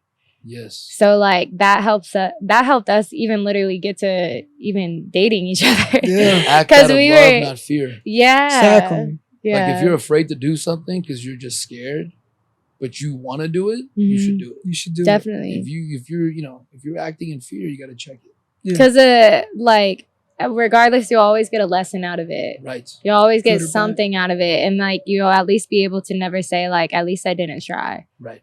So yeah. It's tough to do though. It's tough to do, and like I said, that's why I think why people gravitate so much to authenticity. Like, why do people love Amy Winehouse so much? Love her. Right? Why? Like, think about it. Think of all the people you love. There's a common thread, usually. I'm not saying there aren't fake people out there, but they got some authentic character going on that, like, just connects and you love it. Even if they're doing things that you maybe wouldn't do yourself. But you're drawn to that because everybody wants to be themselves. Everyone wants to be understood. They want a partner that understands them. But we can't. To survive, we can't because we're not doing the job we love. Yeah. We have to kiss butt. We got to say the right things, play the politics, not talk about vaccines, talk about vaccines. So the people that like did it their way, like Frank Sinatra said, did it my way. That's my goal. I want that to be my song at my funeral, by the way, for the record. I've already told Josh, I've already told Tanya, just in case. But I don't feel like I'm even there yet. I can't die yet because I don't feel like I've quite earned it. I'm still holding back on some things. I know it. But in a couple of years, it'll be all open. Let's work together to try to.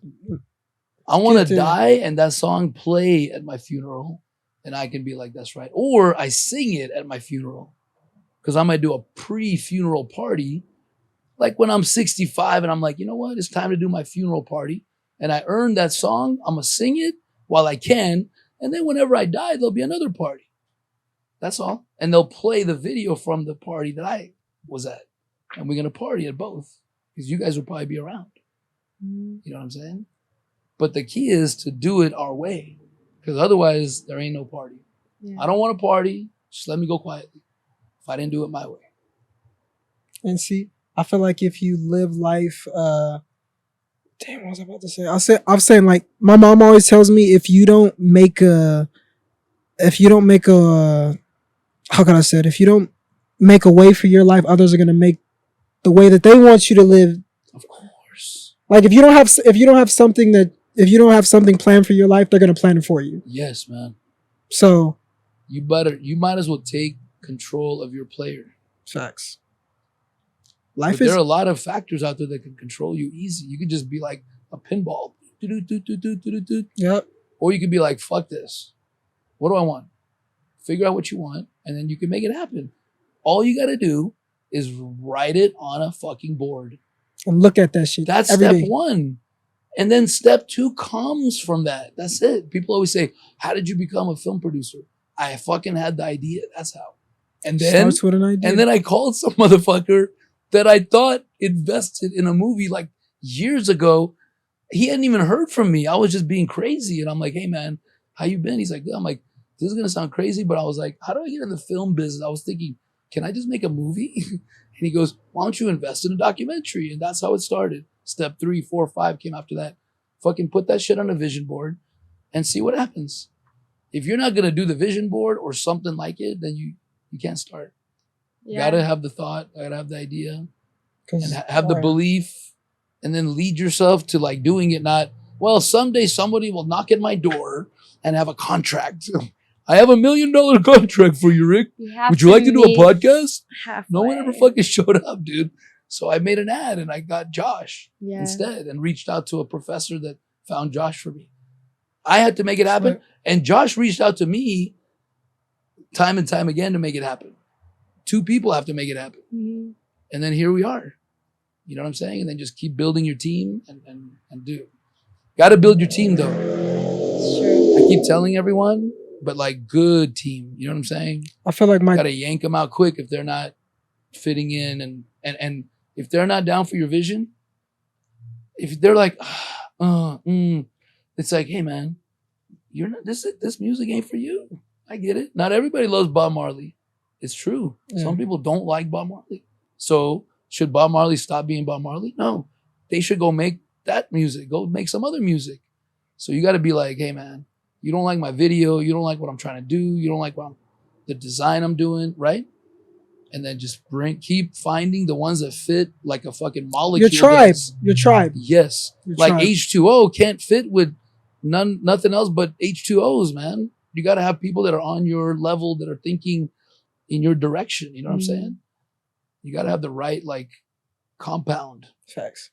So yeah. I feel like right now my team is formulating right now. Yeah. Like I'm actually starting to get like a team because lately, I mean, I've been doing it kind of just like by myself and other people's been helping me and stuff like that. But I feel like I've been definitely by myself. And like right now, recently, I've been formulating a team and just seeing where it goes. And like you said, I feel like back then I was kind of afraid to say the things I was like really feeling. I kind of just let everybody just control my vision and stuff like that and what I wanted as an artist. But I feel like now I'm kind of just like, I want to do this. I want to make this type of music. If you're with it, it is what it is. Like, but the only thing that gets me sometimes is just the closest people that I love doesn't like my shit. And I'm just kind of just like, Paris,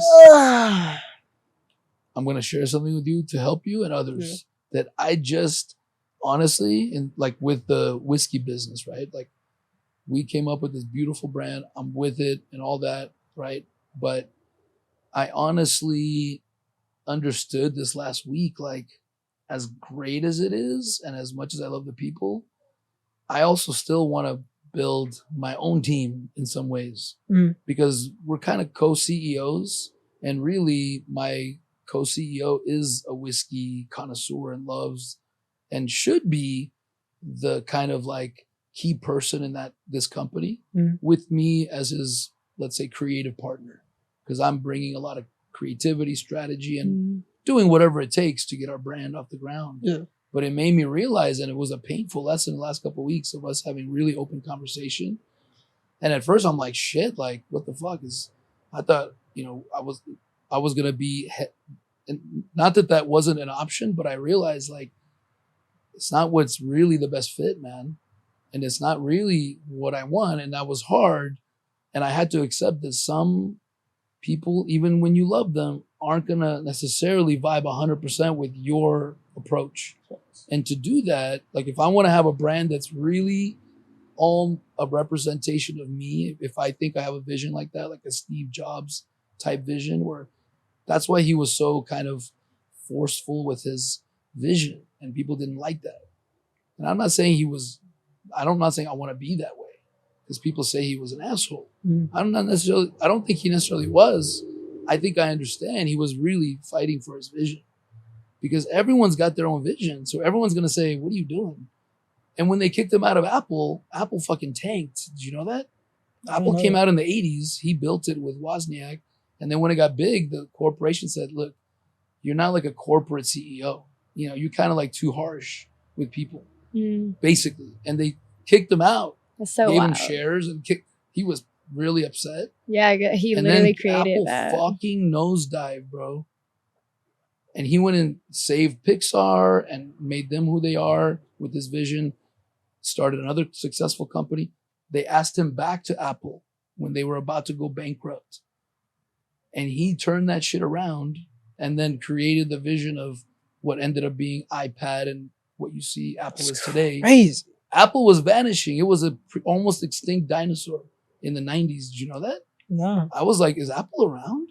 I swear, no one. It wasn't in business at all. Nobody used Apple.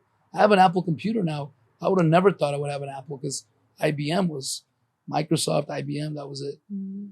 And Steve Jobs. I'm not saying you should be Steve Jobs. I'm saying the visionary. You have to be clear in your vision, man. And that means some people aren't going to like it.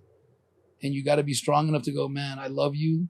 You don't have to be a dick. You could be, I love you, man. God, I wish our vision connected, but I would love to see what you come up with when you find your team. I'm going to be your supporter. I'm going to love you. But I got to be like 100. I can't have distractions that are like negative. I don't mind you giving me feedback. Hey, I don't think that's the right jacket. Really? Oh, what do you think? Oh, it's this, it's that. That's fine. But when they're like, oh, man, fuck, dude.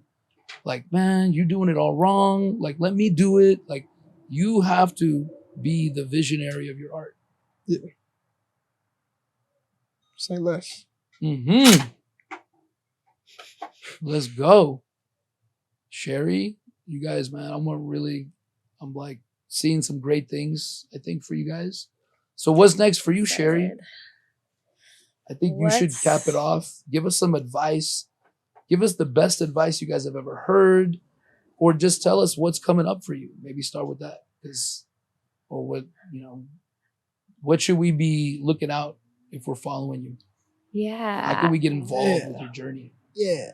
Shout out that Instagram. What are you about to do? You didn't really finish telling us your I know. next steps on your vision. I think what the next few steps, I guess, on my vision board will definitely be just more specific in who exactly I would like to work for dance wise. But I think more so like Who's that? Let's put it out there. Definitely Shout out to- I want to definitely do a performance with Jennifer Lopez. That's like one, to be specific. Definitely that, because I just love. I follow J-Lo, by the way. Yeah. Not saying that just because you said that. Yeah. Let's make that happen. We're gonna put it out there. We'll no, see her. yeah, definitely. I mean, you got the goods. It's just a matter of her saying that. Yeah. Yeah. I mean, I'm sure she's a very busy woman. But she's what would definitely. you do with J-Lo that she should? Because why should J-Lo like do a performance with you?